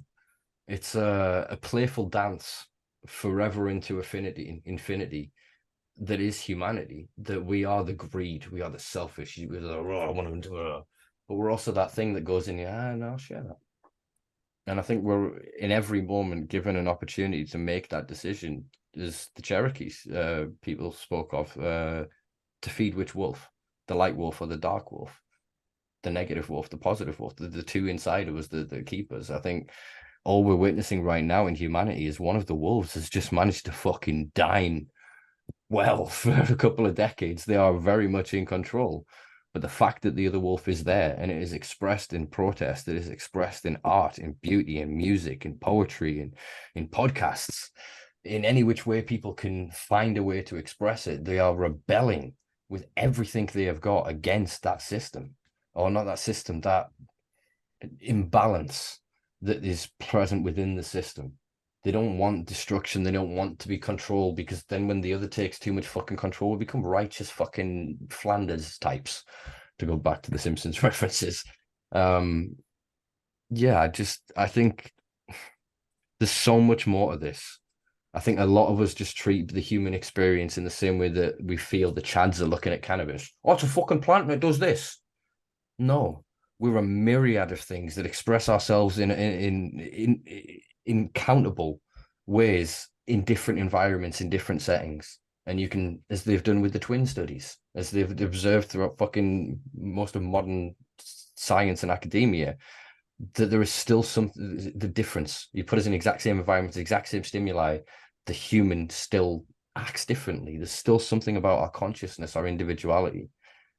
And I think, wouldn't you think that the environment is a big part of that? You can put the twins in two separate things, but we respond to our environment, our stimulus. We evolve. Yeah, it's the epigenetics, and so obviously we're starting to move towards a much more nuanced understanding, and this is again what we're starting to understand with, say, cannabis. So there's now obviously this study that's come out recently talking about volatile sulfate compounds, VSCs, and so they're claiming that these are the reasons for the expressions of difference within cannabis, not terpenes. Obviously, I'm taking that with a great big pinch of salt because of, as we kind of spoke of in the preamble, if it's allowed to be out there, I'm suspicious of it. I can't help it. It's just my nature these days. But it's, again, as we said, the same with humans. We can just be like, well, I did this and my kids did this, so why aren't those kids over there doing it? And there's that simplistic thing of we overgeneralize and go, well, these people around me, they do this, so this is all people. And those people over there are doing stuff so differently. But when you boil it down, it's the same shit. It's literally, they're eating, shitting, sleeping. They're trying to find love and affection and connection, meaning and purpose, pride. They're trying to create something in a world, leave a marked impression. Do you know what I mean? They want to, in some way, feel connected, feel involved. That is the common experience, no matter where you go on this fucking planet. That is humanity. But we need to accept the fact that that common experience can differ slightly from people to people and allow that. Not just respect it, fucking celebrate it. Yes. And this over homogenization through technical innovation of the human experience boils my fucking piss. We are different for reasons, as in with the expressions of it. In the same way we would look at a cannabis plant and we would revere it and go, fuck me, look at this. This one's knocked out 26 leaves or whatever, like fan expression, or this has done X, Y, Z. We revere it and be like, wow, celebrate it. In the same way, indigenous cultures around the world, not just on Turtle Island, but around throughout human fucking history, they revered the neurodivergence. They revered the people who had things like Down syndrome or variants of those kind of neurological development. It's not neurological. What is it? Development disorders. Because they could see the world and experience it in a way that the others can't. Right. And so they revered dreams and altered states and chanting and meditation, and because it glimpsed beyond, we can all see this. The sky's blue. We all know the sky's blue. But so then they looked at it instead of disability as ability. It's just not better, not worse, just different. They have a different view of the world, and they would often come to be revered for their sort of unique insight. Do you know what I mean? Their ability to just turn left and look outside of the box. So the tribe's going, oh, there's X, Y, Z. And this makes sense when you think of humans anthropologically, and they're pushing our history now. I think we're back to about 300,000 years with modern hominids. And then they've just found some structure in Zimbabwe that's like a preserved wooden structure. It's like 500,000 years old. So they keep, as Graham Hancock says, the history keeps getting older. Or further away, whatever it is that he fucking says. The deeper we dig, the further back history goes. Things just keep getting older, isn't it? Exactly, man. So I think there's always been these mechanisms and these cycles throughout fucking human history, but I think there's something where we've arrived at this point with this technology that, at least with the altered states or the chanting or the whatever, it required discipline. It required something that along the way gave you humility. It's with great power comes great responsibility. I do not have, I don't even know where my phone is, the humility to hold this power. Do you know what I mean? I'm betwixt by it. Is that even a fucking word? I'm, like mesmerized, hypnotized by it. I'm lost within it, constantly finding myself with muscle memory, touching different things, doing different things. This is a power that if I could have sent this back 100 years with its access to our current internet or whatever, do you know what I mean? They'd take over the planet, they'd be on different planets or whatever. But to me, it's just benign. It's actually a distraction. Yes, it's a form of connection to other people or whatever, but I haven't the capability, the humility to harness this power. It's like giving a fucking 3-year-old a chainsaw and expecting them not to fucking destroy everything. You know what I mean? It's like, and I think we are not advanced enough mentally, emotionally, spiritually. And I think there are a certain pocket of people that always, as a mathematical expression of the equation of humanity in each generation, a certain percentage of them are just born with a predisposition frankly being cunts, to just be power greedy, money hungry, never satiated. It's a survivalistic kind of thing, isn't it? Because we've been living in the woods for so fucking 11. long. Yeah. It's just things that were slowly will fade away. I think if we manage to last that long, will we give into our basic instincts, or do we manage to create a good society eventually? It takes parents who want to change things, though, because the way we change things is generational. You have to teach your kids, and then it's got to move down.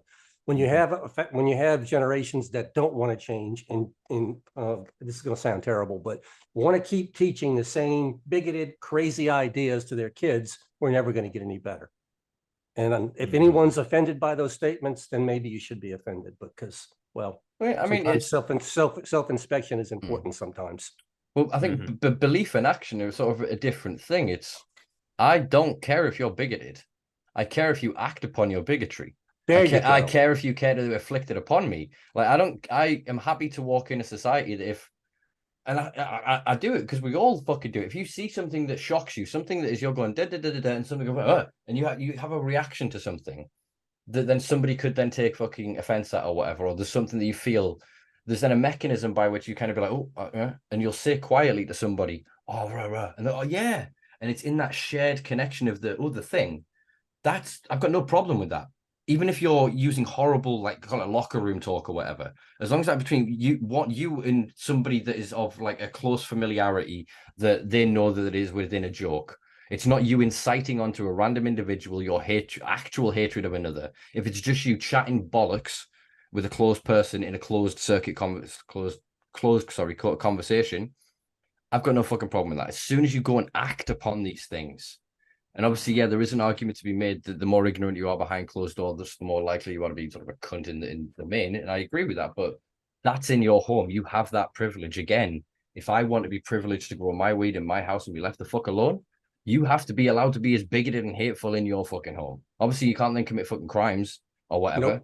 But the point is, we can't then create elite law going, must be nice. Do you know what I mean? This again, it's so complex of the human experience that this is why I think our ancestors, they always went down to the lowest common denominator. If they always tried to seek, well, this is violence, this is theft, this is dirt. Obviously, and now we're down in nuanced laws and all the other stuff and whatever. And I'm not making a moral or judgment or value call on that. My point is still that they boiled it down to, well, everybody has stuff that could be taken, so everybody should have their stuff protected.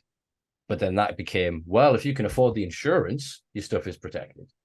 Do you know what I mean? And again, it's the capital that then infects that.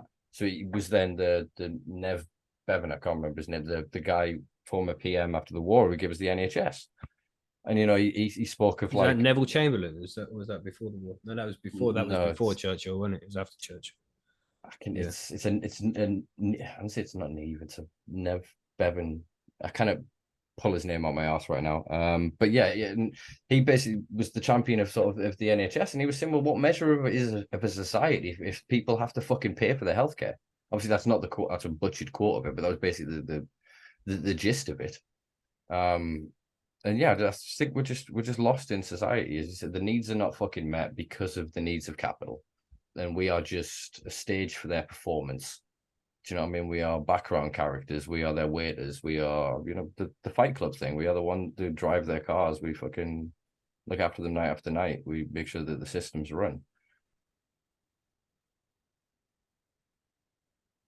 I guess so, but it's one of those things. Do we have to participate? Are we forced to participate in this thing? And the answer is no. We don't have to do this. We can change it, but we have to want to change it. But exactly that. But I think the problem is it's not as easy as, how do we stop all this terrible news and this fear mongering? So you turn off the TV. That's an older way of doing that sort of thing. You just remove yourself from it. Whereas you can't do anything without one of these fucking little machines now. Like, my website is still fucking down because the company I decided to host my website with doesn't have a fucking phone number. So I've got to do everything by email and message. It's an insanity. And yet I get bounced from person to fucking person. I'm now waiting for a senior engineer to try and figure out how the fuck they've lost a domain because nobody else knows. But I probably could have resolved this with one phone call in, and they connect. but because of this obfuscation, my site's been down for fucking weeks. Mm-hmm. And it's that these are the mechanisms of this. Is again, I've been trying to sort of touch on the capital is doing that. It's not about the service it provides. Yeah, but it's how much money did they save by switching that service. Eventually, the AI will get there. 10, 15 years, man. Yeah, you'd be brilliant. Well, yeah, it's cool if in 10, 15 years you switched over, but you switched over 2 years ago. Your AI bots don't know fucking anything. You're basically sending me a Microsoft paperclip. Mm-hmm. It's an absurdity. And yeah, we don't have to participate in it, but if we don't look at it, it's like, you know, the cat ninja, again, the old school Vine video of like the cat and the guy's filming it, and every time he turns the camera down, the cat runs and it's closer and it freezes. Yeah. That's what's happening right now. It's not just a thing of live and let live. It's as soon as we stop looking at the beast and you turn your back on it, it's moved another fucking inch. It's 3 feet taller. It's 4 feet wider. And I think that's where we're at now. There isn't a checkout. There isn't an alternative. And I think it's just another recorrection event needs to happen. It's that eternal dance, like a helix of the two forces I was describing before, of those that want to live for experience and try to explore, I was going to say the divine human experience, but I don't mean that in like a godly way, in like a monotheistic kind of construct. I mean in a, I suppose, quite hippy dippy spiritualist way, you know what I mean? To find out what life's all about, man. And then divine, wonderful human experience. Yes, I know what you mean. And then the other is, well, what shit can I get? And then they're like, oh, I've got this Bugatti. Oh, his Bugatti's newer than mine. And that doesn't ever make you happy. I mean, I'm old enough to know that all that stuff is great when you get it. The day after you get it, it's not as good anymore. See, there was a wonderful study that they did that really changed my fucking mind on stuff. And they basically proved that neurologically speaking, we light up more and get more hormonal and neurochemical benefit or feedback from the anticipation of a thing. Mm-hmm. As soon as you get the thing, it's all fucking downhill. We're wired to it. So the whole thing of God, in my head there was fucking the Sting from Family Guy episode, and he's talking about holding his orgasms and thing, but it's deferred. There's something in that deferred experience. And that's where mastery, discipline, that's where that strength comes from, is understanding that, the thing, when I get the thing, it's like you watch a toddler when they first want something, like, and they're trying to hold themselves, and this energy is moving through them. And it's the mastery is then learning how to deal with that. So most people can't. They get cut off in traffic, and instead of being able to sit with it, they've got to move that energy through. And you dick, ends up causing a fucking fight. And it's just, all we're doing is moving this fucking energy through. And it's, I can't remember whose quote it was. We said that all of mankind's troubles come from his inability, the inability of man to sit in a room by himself. Mm-hmm. And it's literally, if we could just all master the ability to just go, I feel horrible and I feel vulnerable and I feel like I'm going to die tomorrow and nothing matters and nobody loves me and everything, and all the things that we all feel all the fucking time, we could just grow a little in that space and then be able to share it with each other and go, you feeling the thing? I'm feeling the thing. For fucking hell. Like we do in these conversations. We alleviate some of that stress and that burden that we carry when we're in each other's company, because we feel safe and we don't have to speak in coded language. We can just be real with each other, authentic. And that is healing, reconnective. That is hope distilled in community. Yeah, that's something that raising children for me was, the experience was, I had a daughter that was always having to be busy. And the realization and being able to finally teach her that it's okay sometimes if there's just nothing to do. That's totally fine. Because that's the point in time when you're going to have inspiration. Something's going to hit you and you're going to find a new experience all of a sudden. But I mean, and that's what we have to understand, is that the world's not going to hand us our experiences or our opportunities. We've got to go out there and find them. And so sometimes being quiet by yourself, like you were talking about, we can't be quiet by ourselves anymore. Sometimes that's the best time, because that's when you really can figure out things. That's my favorite thing. My missus knows this. I have to have my quiet time. If I don't have my quiet time, I turn into a very unhappy person after a while. And it's not a lot. It's just a little bit here and again, but you have to be able to touch reality and find base again. And once you find that base, now you can move forward. Sometimes when you get stuck, it works for me.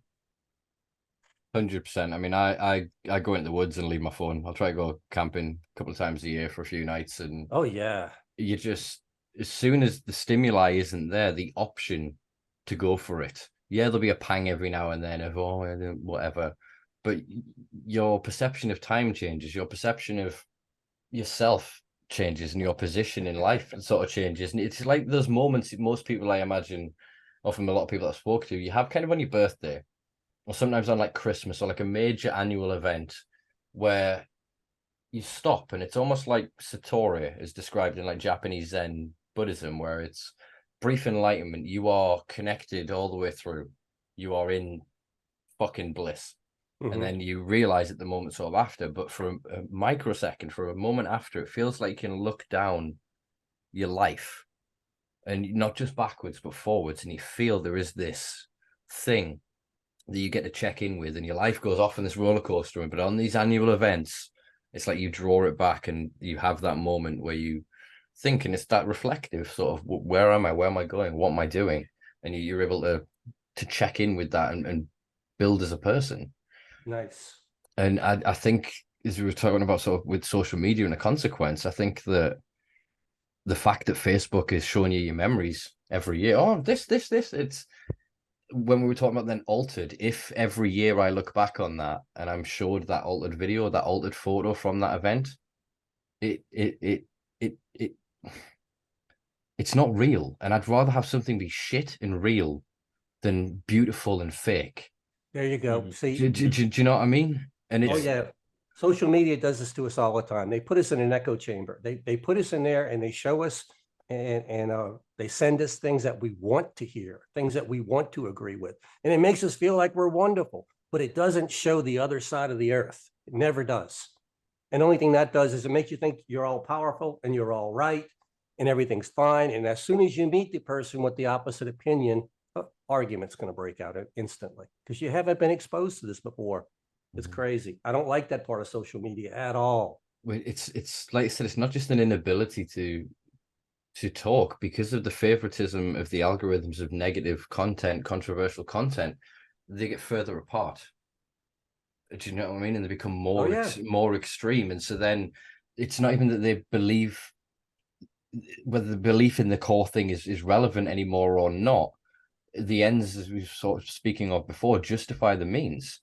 And so as long as we're not them, everything is on the table. And that's kind of what's happening, without, again, getting into too much geopolitical bullshit with Netanyahu. It's just, it doesn't matter. Nothing else matters. No stimuli matters. No information matters. All that fucking matters is my rage, my narrowed, extreme response to this. And that isn't to say that Hamas wasn't a fucking extreme attack. That's not what I'm being. I'm not an apologist here. Don't get at me in the fucking comments, because I'm not going to fucking respond to them, because it's... No, going in on unprovoked attack like that was not, nobody can defend that. Let's just put it that way. No, I mean, it's as has been commented on, it's a complex fucking situation, and Gaza and the West Bank have been under fucking occupation, and the murder of innocents is wrong. But in the same way, when you see in prisons, when you end up with men covering the walls in shit, right, there's a point of desperation where I'm not saying there's a justification for their action, but there is definitely an explanation for it. And that isn't, again, a value judgment. But yeah, it's usually I keep up with all the world events and politics and all that shit. It's something that I'm always very interested in.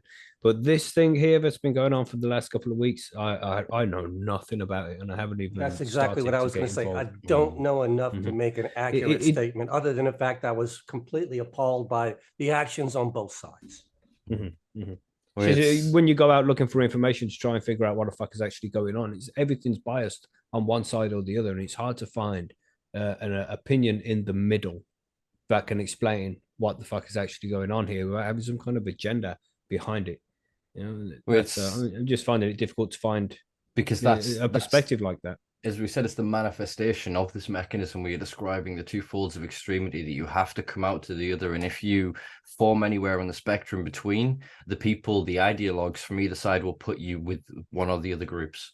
So I have a very nuanced opinion and position on this, you know what I mean? And I'm as learned as a fucking white northern fucking Englishman can be on such a subject that doesn't actually affect me in terms of it does in terms of the grander global geopolitical sphere and scope of things. But I have no direct relatives, no direct dog in the fight, as it were. But it's because of that mechanism, it is excusing, frankly, what I will put on record, and you don't have to stand by this or make a decision with it or whatever, a genocide against these people by Israel. You know, yesterday, I think marks 8,000 people have been killed, 8,000 civilians, of which 4,000 are children. And again, that isn't then all the hundreds attacked here by Hamas or whatever, but it's the discourse that is happening because of you only allowed these extremes. Then we can't, and I'm not making a position as a centrist. That's not what I'm saying. Again, you can't even speak to this without somebody saying it's something else because of the construct. I think I'm just tired of it, science, man. you know. I'm tired of this shit being spammed at us all the time. You know, for the last couple of years, it's been the whole Ukraine thing, man. And after this, it'll be something else.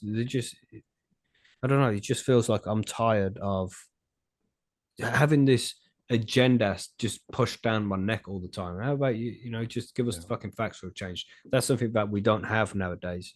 Is that kind of shit. And you know, it's tragic. Every single one of these deaths are all tragic, man. But this isn't anything new. This is stuff that's been going on around the world for fucking forever. It's always been the case. Thousands of people have died in wars and because of ridiculous proxy wars in battles for centuries, man. That's the way it's always been. And it always feels as if when something like this happens and it's put in the news to the extent that this has, it's just because it suits some kind of narrative of the military industrial complex. Of course, it's going to benefit them. Each one of them missiles that gets shot down or explodes is worth $250,000. You know, that comes out of the taxpayers' fucking money. It goes straight into the pockets of these rich ass war companies. You know, it just seems as if there's always an agenda behind it, and they're only making us all. It's like they're emotionally blackmailing us in some way.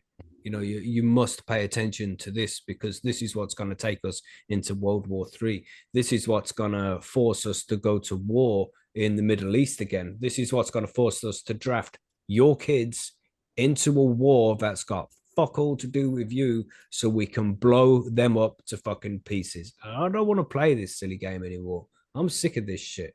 Why do we always have to be fighting against somebody? Why does somebody always have to be an enemy? Why do we always have to be on somebody else's fucking side? How about we just stop the fucking madness, man?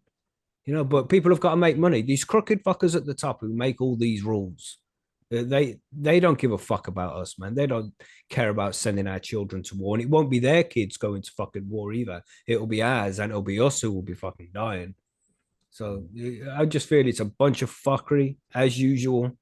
You know, the Western world just spinning their fucking objective so they can make more money, which it's not as if they're even starving. That's the worst thing about this kind of shit is these people who are just trying to make an extra couple of million already have hundreds of millions. It's like, just stop, man. Just stop. You don't need to send everybody to war to make more money when you've already got enough. It's just fuckery. It's fuckery. It makes me angry, man. It's not the world I wanted to, you know, it's not the world I want to see. This is not what I want to see. We're better than this. And the only reason why we don't show that we're better than this is because we let fucking psychopaths run us. Madness. Anyway, it's very astute.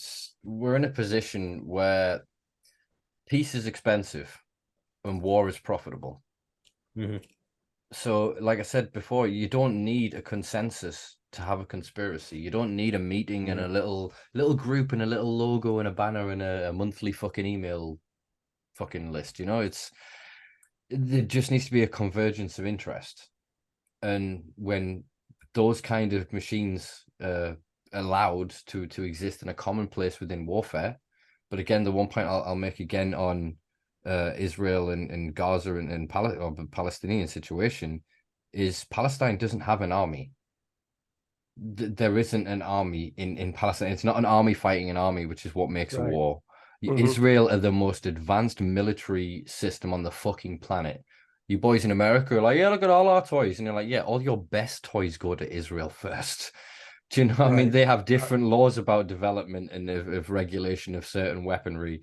You know, in terms of then the psyops stuff, all the stuff that you guys know about Guantanamo and all of that shit, that came straight out of the Israeli playbook.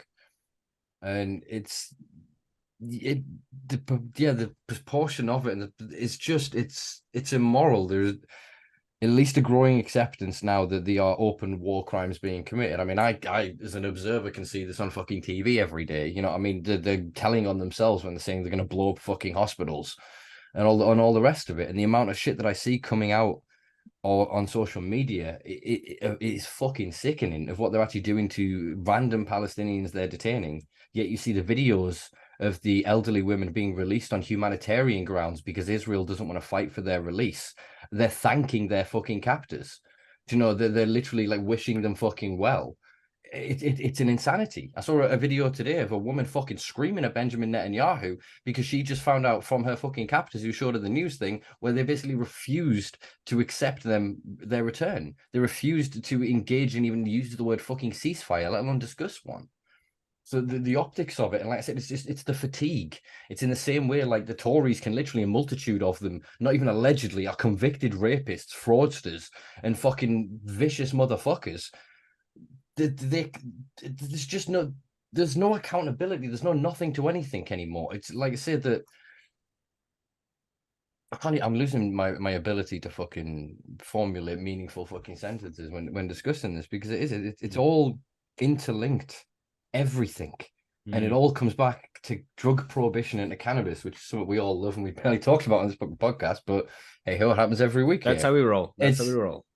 That's our string, that's our one thread, but everyone's got their thread, and when we all get it, it's the yarn in the fucking middle. If we can unravel it, we can see what the fuck is in the middle of it, the thing that is altering that balance. Because there should be that kind of the Elon Musk type that's like, well, no, I'm going to do this and move fast and break things, as Silicon Valley, their catchphrase and expression is. We need that, because that gave us this shit. It may be a twat to me right now and holding my life hostage some days, but the camera, the connection of it, I can, I use it as fucking GPS. I can watch whatever I want HD on it. It's a useful tool, and that came from that side of it. It's that Joe Rogan quote, isn't it? You can use a hammer to build a house, or you can use it to smash yourself in the dick. That's what a phone is, man. It can do good things and bad things. It just depends on how you want to use it.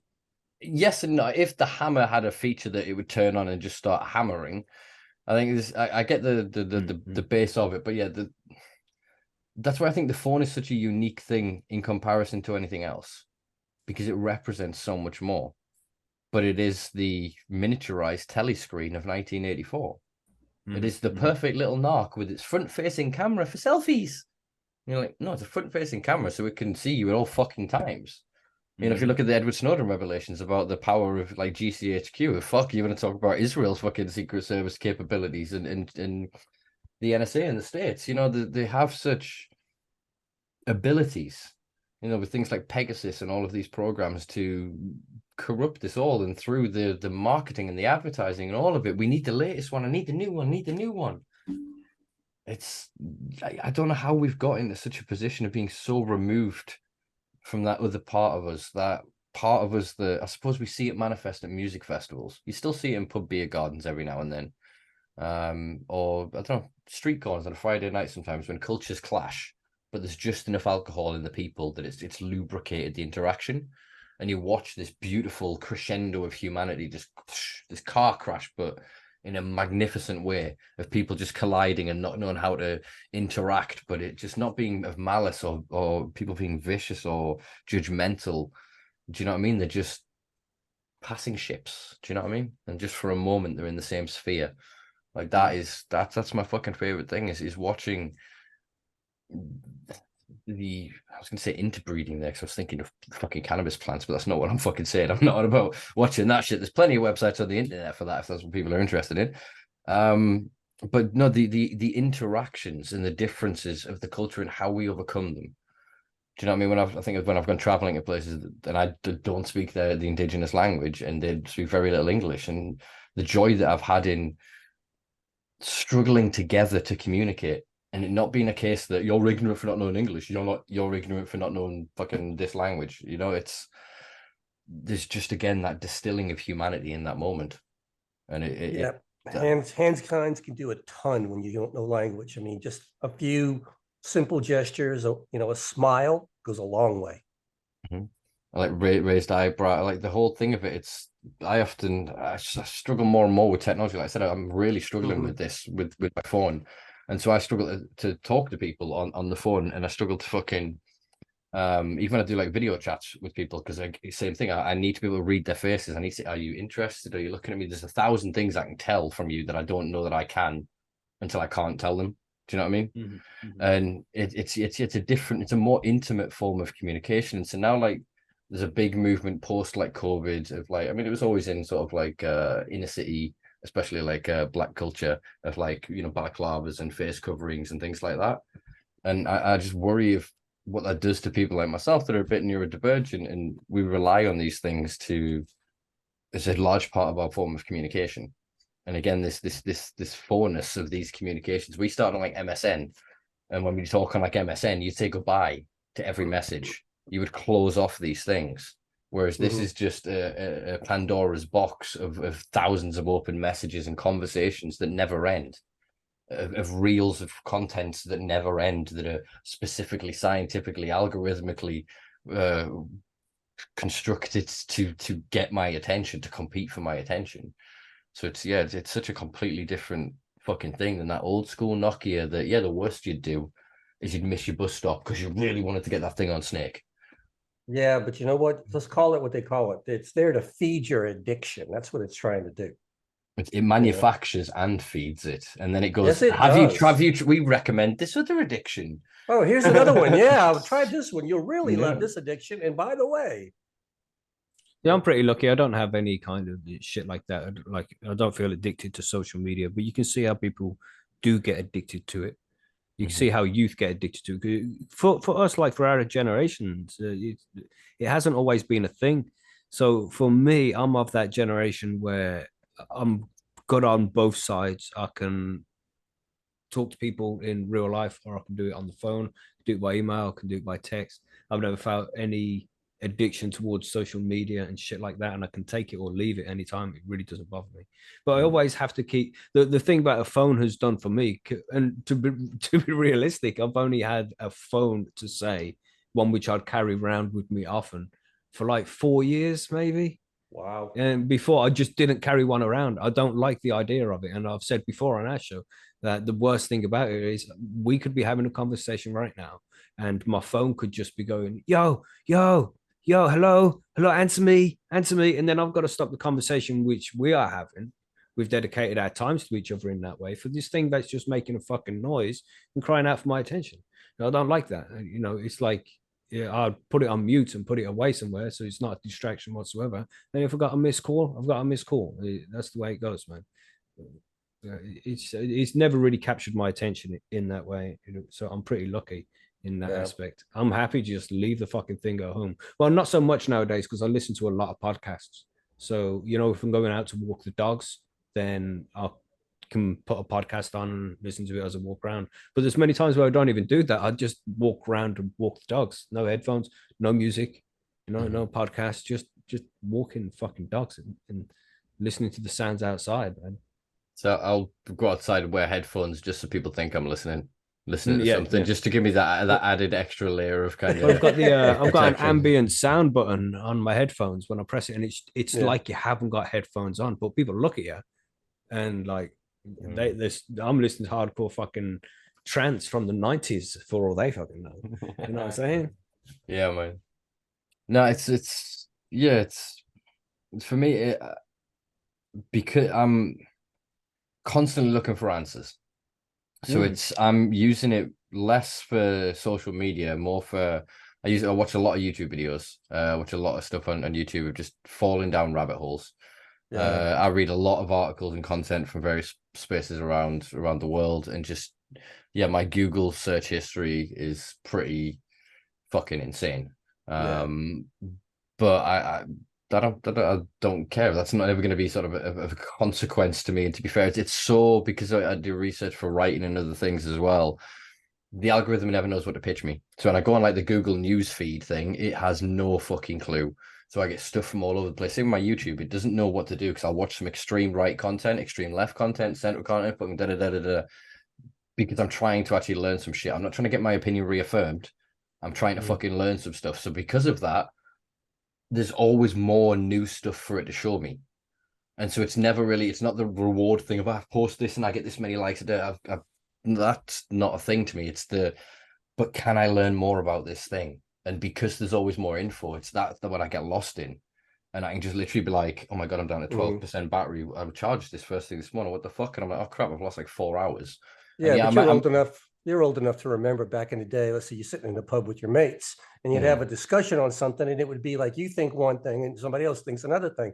And that's a conversation you may have for 2 or 3 hours because everybody's going to present their point, and you're going to leave with no real answer there. But you had 3 hours worth of discussion and interchanges. Everybody felt good about it when you left. Now, as soon as somebody says something, 5 seconds later, somebody whips out their phone, conversation's over. We're done.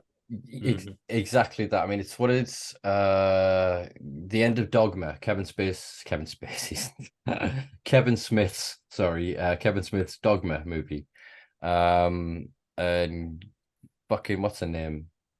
I was nearly said Natalie and Brugela there. There are two people that did my head over really mixed up. But yeah, and talking with, is it Silent Bob? Is it fucking, I can't remember the end. I need to watch that movie. Silent Bob.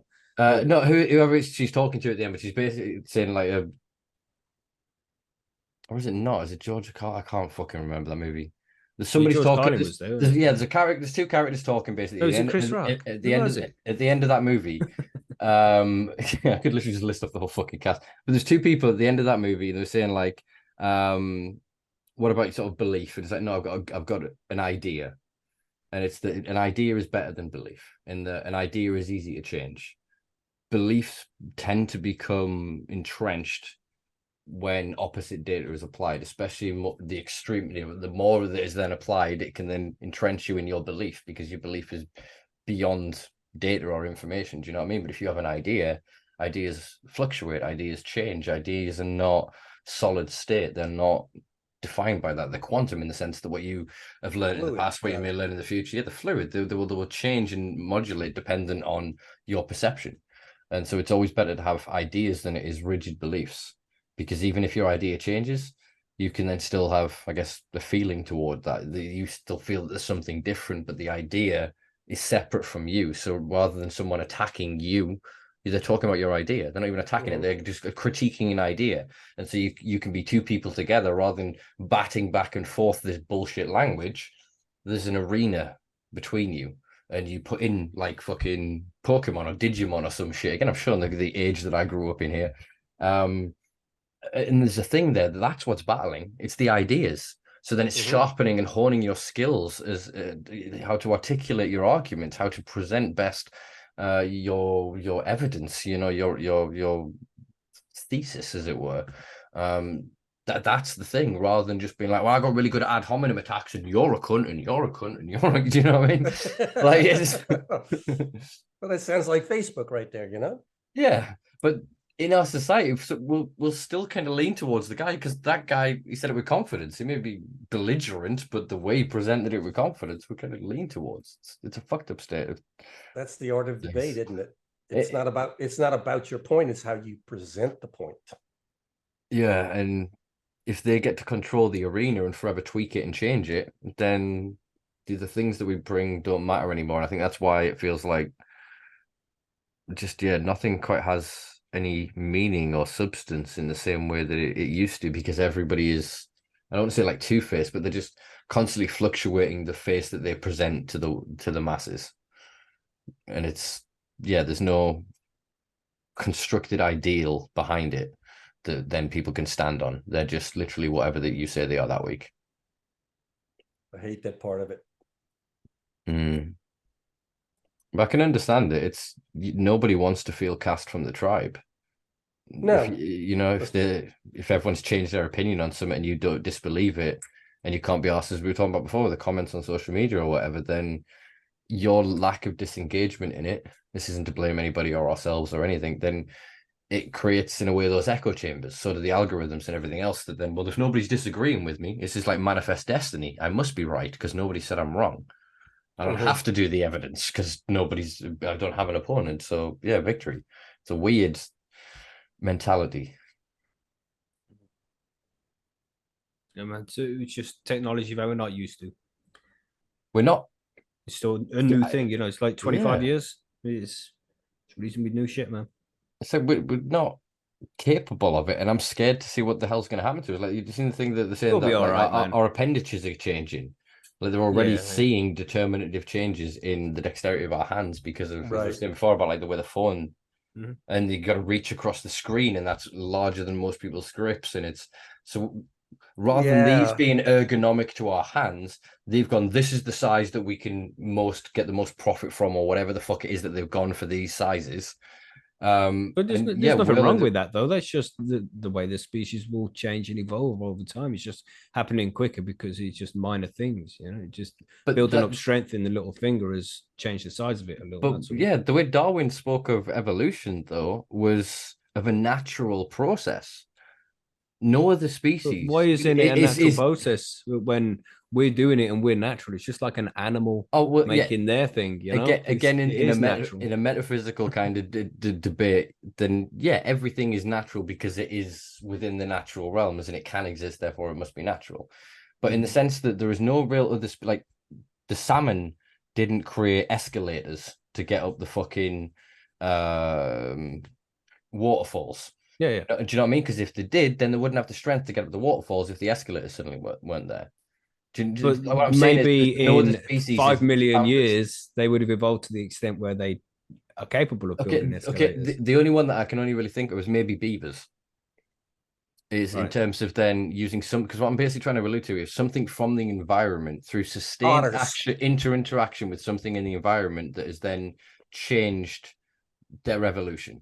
Most things they adapt to the change of their environment. But what is happening here with our appendages changing with the phones, and even like there was something I read not long ago about the way our eyes focus and the way that we're detailing, and that's sort of changing because we're prioritizing certain things, so our depth field's changing over time. But yeah, I'm just trying to, that's what I'm alluding to, is this, I can't really think of any other species that through this action or mechanism has backhandedly changed its evolution. But what were we saying about otters before, Monkey?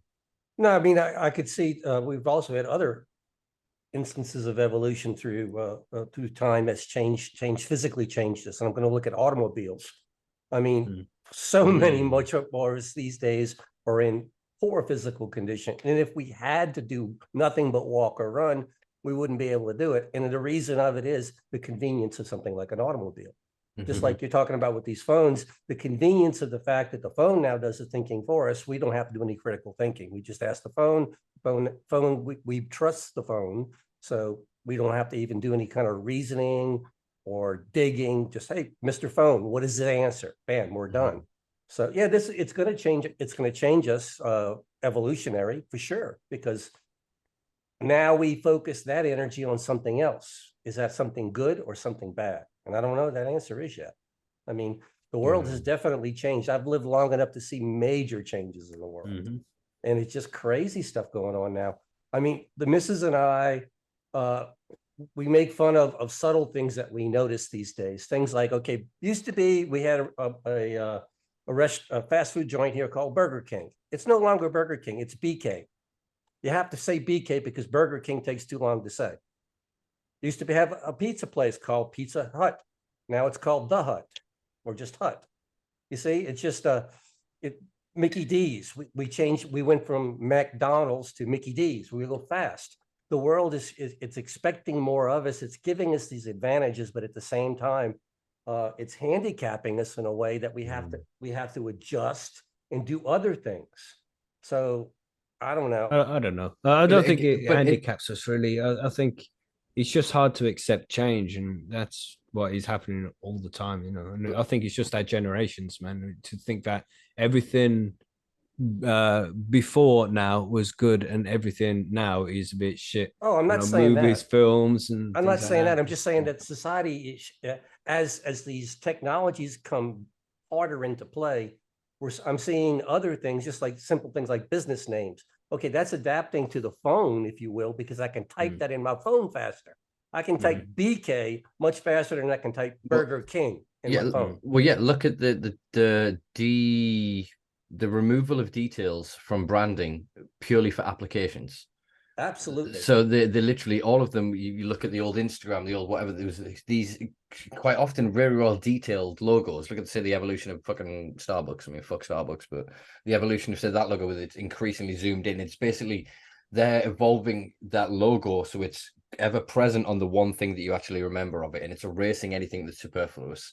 And so then some companies have got incredible to this, where they can use a tone, like one tone color, and you would boom, that's that color. So like Orange Phone Company for a while in the UK, that orange in their marketing made it so you associate that orange was orange, and not because it's orange. It's so it's, there's that kind of weaponization of these associations to these things, and it's, as you were sort of speaking of before, of like the reduction of, oh, it'll be faster. Yes. So then the average person doesn't want to spend, or can't really, because they're out of training, spend 2 hours preparing a Sunday roast. Do you know what I mean? Gotcha. The idea of that is like, oh, but I'm such a busy person. It's like, you are not Jeff Bezos. Your hours are not worth $1,000 an hour or whatever it is. You would actually benefit more from taking an hour and shutting the fuck up and sitting down and just being with yourself, letting your body rest.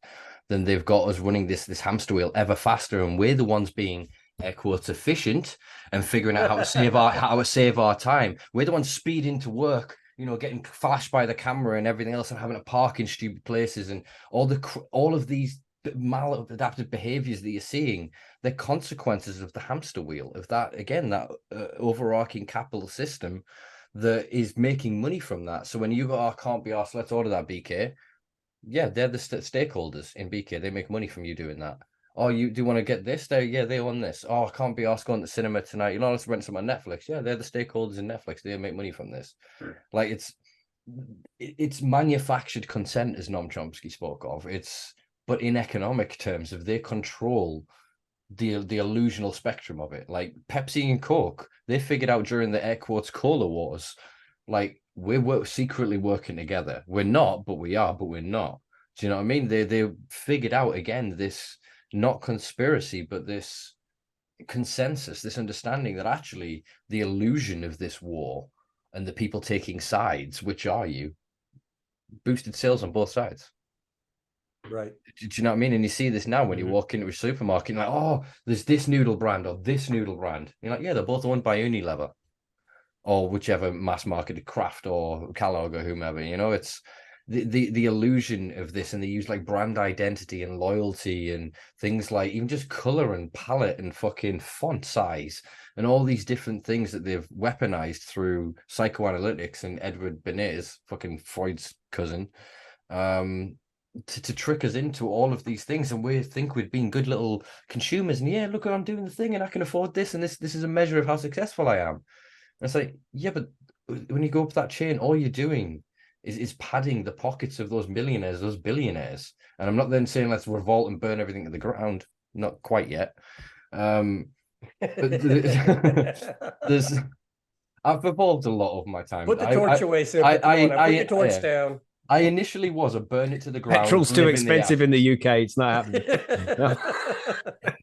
There are other natural incendiary devices that could be produced from natural means, maybe from a plant that we know that I won't talk about. That's all right. Before we get a few more flags, we'll change the subject there and move forward. But yeah, it's that's what it all comes down to. And again, I'm not sat here going, let's be communist. I'm not trying to change your political ideologies and you guys or my listeners or anybody. I'm always just trying to articulate the thing behind the words, that other thing, because that's what I've been obsessed with my whole life. That there's all this pageantry and this show and this gaslighting and them openly lying for profit and fucking all the crimes and all the crap and everything that they produce. But behind it, there's this whole of the world, this whole of the thing. And I'm not talking about like ghosts and fairies and whatever. I mean, in each of us, there is the power for a different reality, an entirely different fucking world that would be a carnival of human experience. That would be a celebration every day of what it is to be. When only that slither again, they're the ones that get that. They get to live like gods, while the rest of us are fucking projectiling towards the fucking dirt, you know? He's coming up on 4 hours now since we've been online because we had that long ass conversation Holy before shit, we yeah. even started. You know, It's too easy. I'll tell you what, we'll do some quick fire because I think it's probably been one of my most waffled for a while. I don't know how much of it's made sense, but I feel good for it, to be fair. It's been a nice good. I'm glad you feel session. good, man. Yeah, that's good. Get it out. But yeah, no, again, this is what this space is about. What it is that we're doing is trying to, as Terence McKenna described, like find the others. And if we can't do it in the physical space, we can, utilize these tools, this technology to find each other in this technological space. Well, as long until they try and remove us and censor us into oblivion, but we'll keep figuring it out either way. But yeah, let's look at a few quick fucking fire questions. We've covered about most of the fucking things I wanted to discuss, Cool. Nice. I wanted to talk about Switzerland, but that would be nah. That's just going to be another fucking rant about the nuance of a system. I'll save that for the next victim in the hot seat. Somebody asked actually for an update about Gary Yoward. So I thought we would cover that. Currently waiting to get a date to go in for another visit to catch up. He's still in, I can never pronounce it. It's one of the Welsh places. Wrexham Barron, HMP Barron. So it's category C. So he's not in with the worst of the worst like he was sort of previously. It's not necessarily sort of the best environment. He does seem to be doing sort of well for himself. I unfortunately have got my email of prisoner account suspended because I tried to send him some dodgy material apparently. When actually all I tried to send him was screenshots of the Weedwald article I wrote about the chilling rooms, which apparently the prison staff believe is inappropriate content. But yeah, obviously there's news announced, I think 3 weeks ago, 2 weeks ago now at this point, about UK prisons, saying that there is less than 300 places in the entirety of prisons in the UK right now, the UK prison population.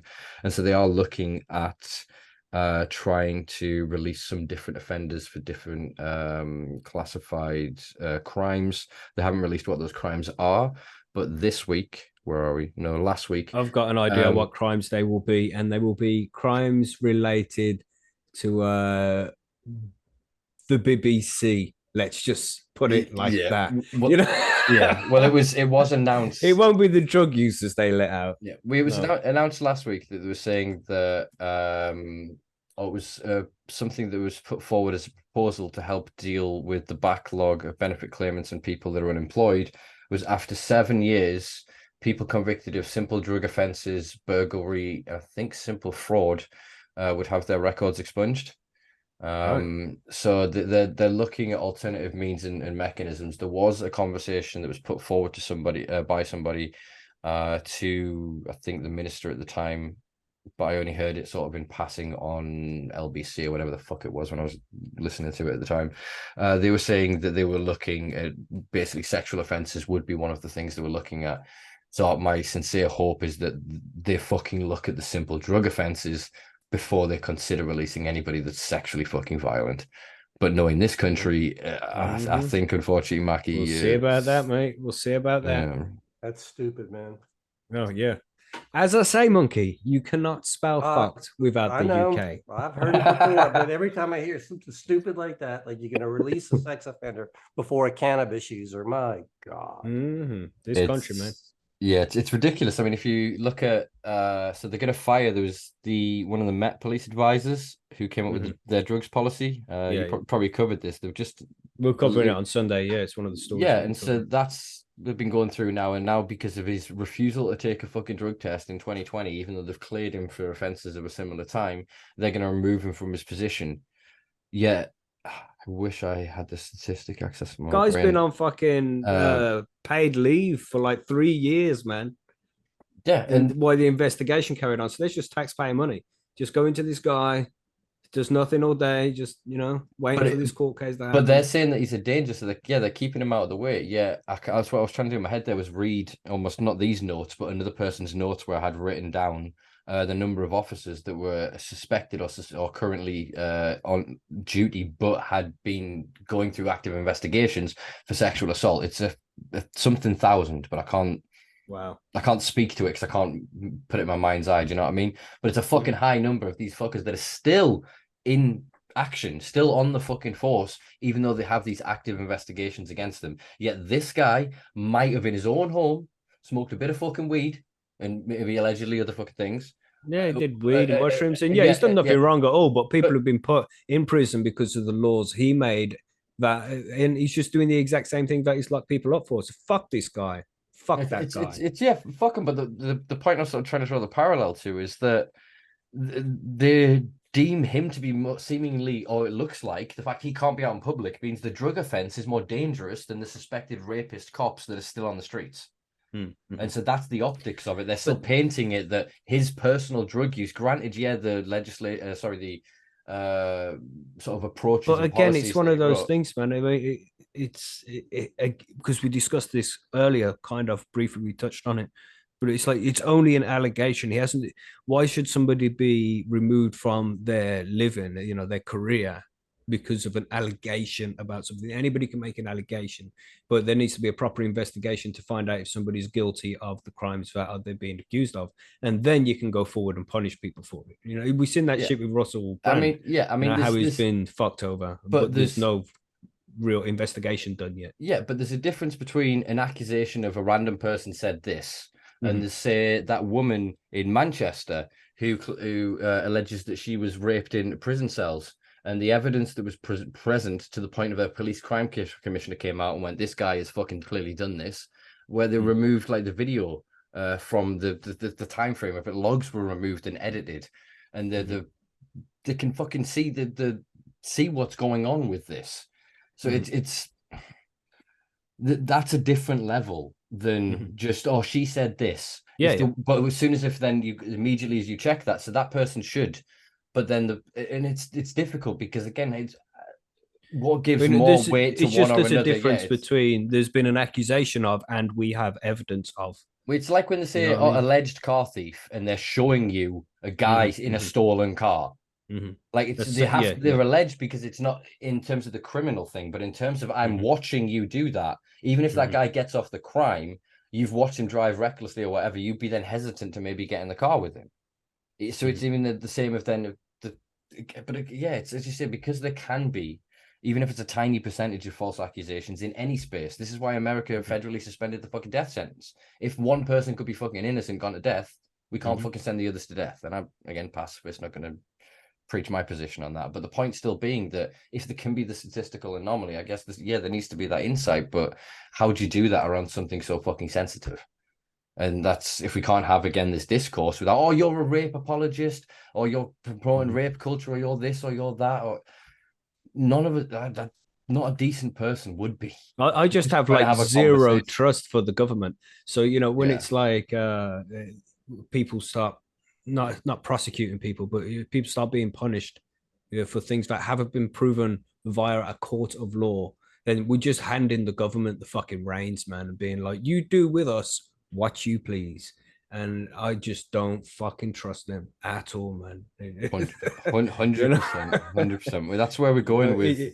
You have to be very careful. It's like the whole free speech thing. I'm a free speech absolutist. You can say whatever the fuck you like because I don't trust the government to be in charge of such a thing. If we start saying things like, oh, you can't talk about the flat earth, then that's just it's just setting a precedent, man. And they'll work on that and they'll slowly take away all of our rights, all of our privileges to anything, never mind just freedom of speech. It's just a slippery slope from there, man. So that's what I think about it anyway.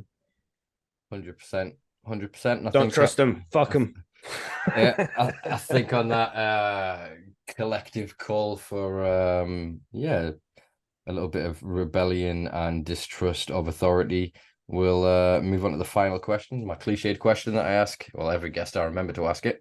Obviously, it's probably going to be another 100 episodes before I get you on. It won't be. We'll get you back before. But yeah, what does the future hold for you guys? Yeah. All right, other than the prison cell and the forced re-education. No, we're not doing that. No way. Yeah. I don't Saving Private Ryan, Tom Hanks's role.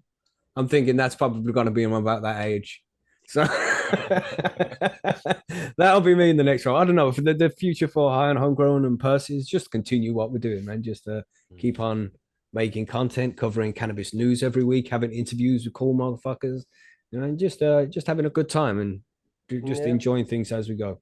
That's all you can do, really. Meeting more members of the community every day. They're coming over to Discord, coming over to Percy's. We love talking to everybody, learning new things. We find that every time we meet new people, they teach us new things. And that's the cool thing about, what we do over at Percy's is you're always learning. Every day is a school day over there. Nice. We're very lucky. It's good times. Yeah. Awesome. Yeah, really appreciate you taking a good few hours there, guys. I think my audience will be happy that they got 3, not 4. Anytime. I mean, we get a bit conspiratorial and a bit. I was worried that we got a bit downer or too negative there, but I think actually it's well balanced. You know what I mean? And people can, as you say, exactly that. They make their own assessment through their own perception. But to me, I'm a realist absolutist, if you want to term it as such a thing, where I don't believe that. Things do upset me. Obviously, I do have an emotional self. I'm not saying that I'm a fucking robot, but I mean that if it is what it is what it is first. Then I can feel something about it afterwards. But I can't feel the thing about it doesn't even make fucking sense what I was saying there. But like, it doesn't. Do you know what I mean? Like, it's I just reached a point in my life where I just have zero trust in the government, zero trust in the media, and it's just I don't know, just the lack of trust for positions of authority is what I'm at. And but I like technology at the same time. So it's like I would not yet, but pretty soon in the future, we don't know, just happily hand the position of making the decisions over to an artificial intelligence who doesn't have emotion and the detrimental human emotions that we have, like greed, jealousy, and ego, to make our important decisions for us. I think that's the right direction. Yeah, I mean, without jumping into another fucking hour-long conversation here, I feel that it is because those things exist that we have the balance of our consciousness. That if we don't, before it used to be localized, didn't it? Now we're on like a global thing, so it affects more people, man, and people have got more power than ever before. So many more people live like kings compared to what it used to be like, Yeah, this whole global consciousness thing, that's a whole new ball game. That's 4 hours in itself right there. Yeah, all right. So guys, we'll be back in a couple of weeks with part 2. No, definitely we'll get you back on for too long to keep going with this. I mean, we're always game to chat, mate. So yeah, with this episode's really going to appeal to a core like legacy stoner audience. I feel this is very much a dealer's living room. Like, dude, do you know? Yeah, I've enjoyed this. I've enjoyed it. We've got to talk about movies and shit next time. All right. Yeah. I think I'm going to do 4 joints as well sat here. So this has been good. This has been good. I'm very hot boxed in here. I can barely see the walls around me. But yeah, thank you guys. It's been a fucking pleasure and a privilege. I'll include links to everywhere below. Any final words for the Simpa Life audience out there? Briefly, I'll make this brief as I can. Right, we was having a Patreon meeting the other day. We do this on the last Friday of every month. We have a Zoom session with our patrons, and we all get together and we just chat and shit. And this one guy, Galando, right, is a real cool guy. We met him in Spain, in Barcelona. We have good times. He's a good guy, man. But he's a very spiritual kind of guy, and he brought something to my attention the other day, our attention while we're in the Zoom call. And he's like, realistically, in your life, how many times can you really think that you've seen violence? And in real life, like actually face to face seeing violence, most people don't see it very much. But the majority of it we see via the news media and TV, social networks and things like that. And it can make us think that the world is in a much worse position than what it actually is. So realistically, it's nowhere near as bad as what we think it is. Things are probably good, but we get spammed with so much badness as entertainment all the time that it can skew our perspective of the direction we're heading in. So, you know, we might chat some shit about how the world's getting fucked up and we're heading to World War III and all this shit, but most likely that's not going to be the case. Everything is going to be okay, and we'll carry on the way we've been going for all this time. So don't panic too much. That would be my final words on this shit. Well said. Yeah. Okay. Oh yeah. Yeah. I think that's a great place to leave it. I'll let you gentlemen go, and I will do a little bit of housekeeping. And yeah, I'll give you a shout when this goes live before too long. Cool, man. Nice one. All right, cool, Simpa. Have a good night, man. Peace. We'll see you Likewise. on the next one. Bye, Pleasure. Bye. Peace and love, guys. Catch you later. Bye, man. Well, there you go, folks. That was Monkey and Macky from High on Homegrow. I hope you enjoyed that mammoth session there. I think we only recorded 3 hours of it, but there's a bit 4 hours and a bit of conversations going down there. Always good chatting with those guys. Yeah, I do hope that, I guess, I don't know, I feel like my comments were a bit disjointed and a bit fractured. We're a bit free-forming and free-floating with that conversation, but I think we covered a great amount of subjects and topics. Yeah, always good to just shoot the shit with these guys. They're obviously, as I said from the start, quite a rather popular and ever-growing podcast. So do check them out if you haven't already listened to them. They produce a lot of content several times a week, or from their Sunday live show broken down in several times a week.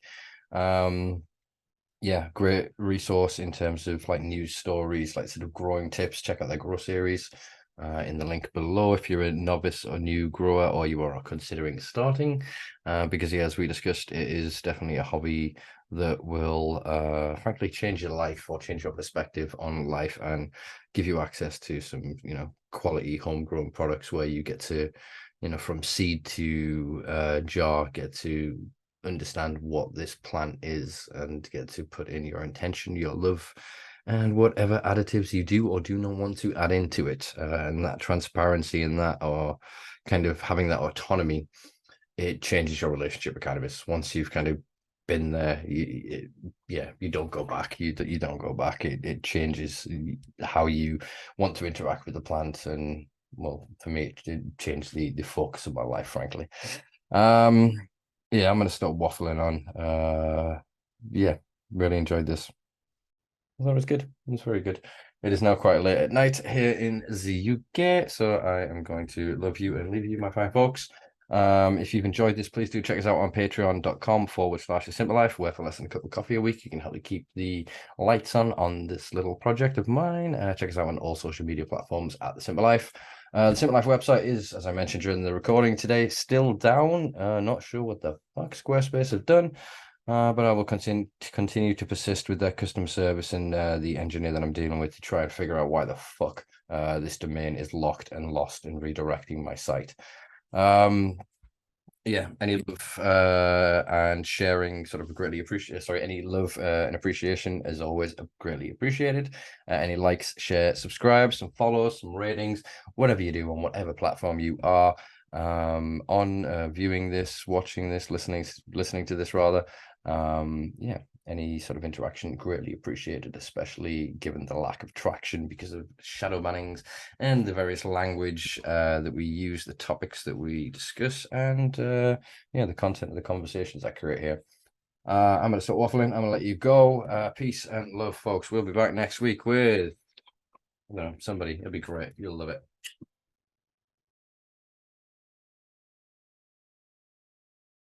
Thank you, Zoom lady. Tits. Sorry, just wanted to get that in before we started. Yeah.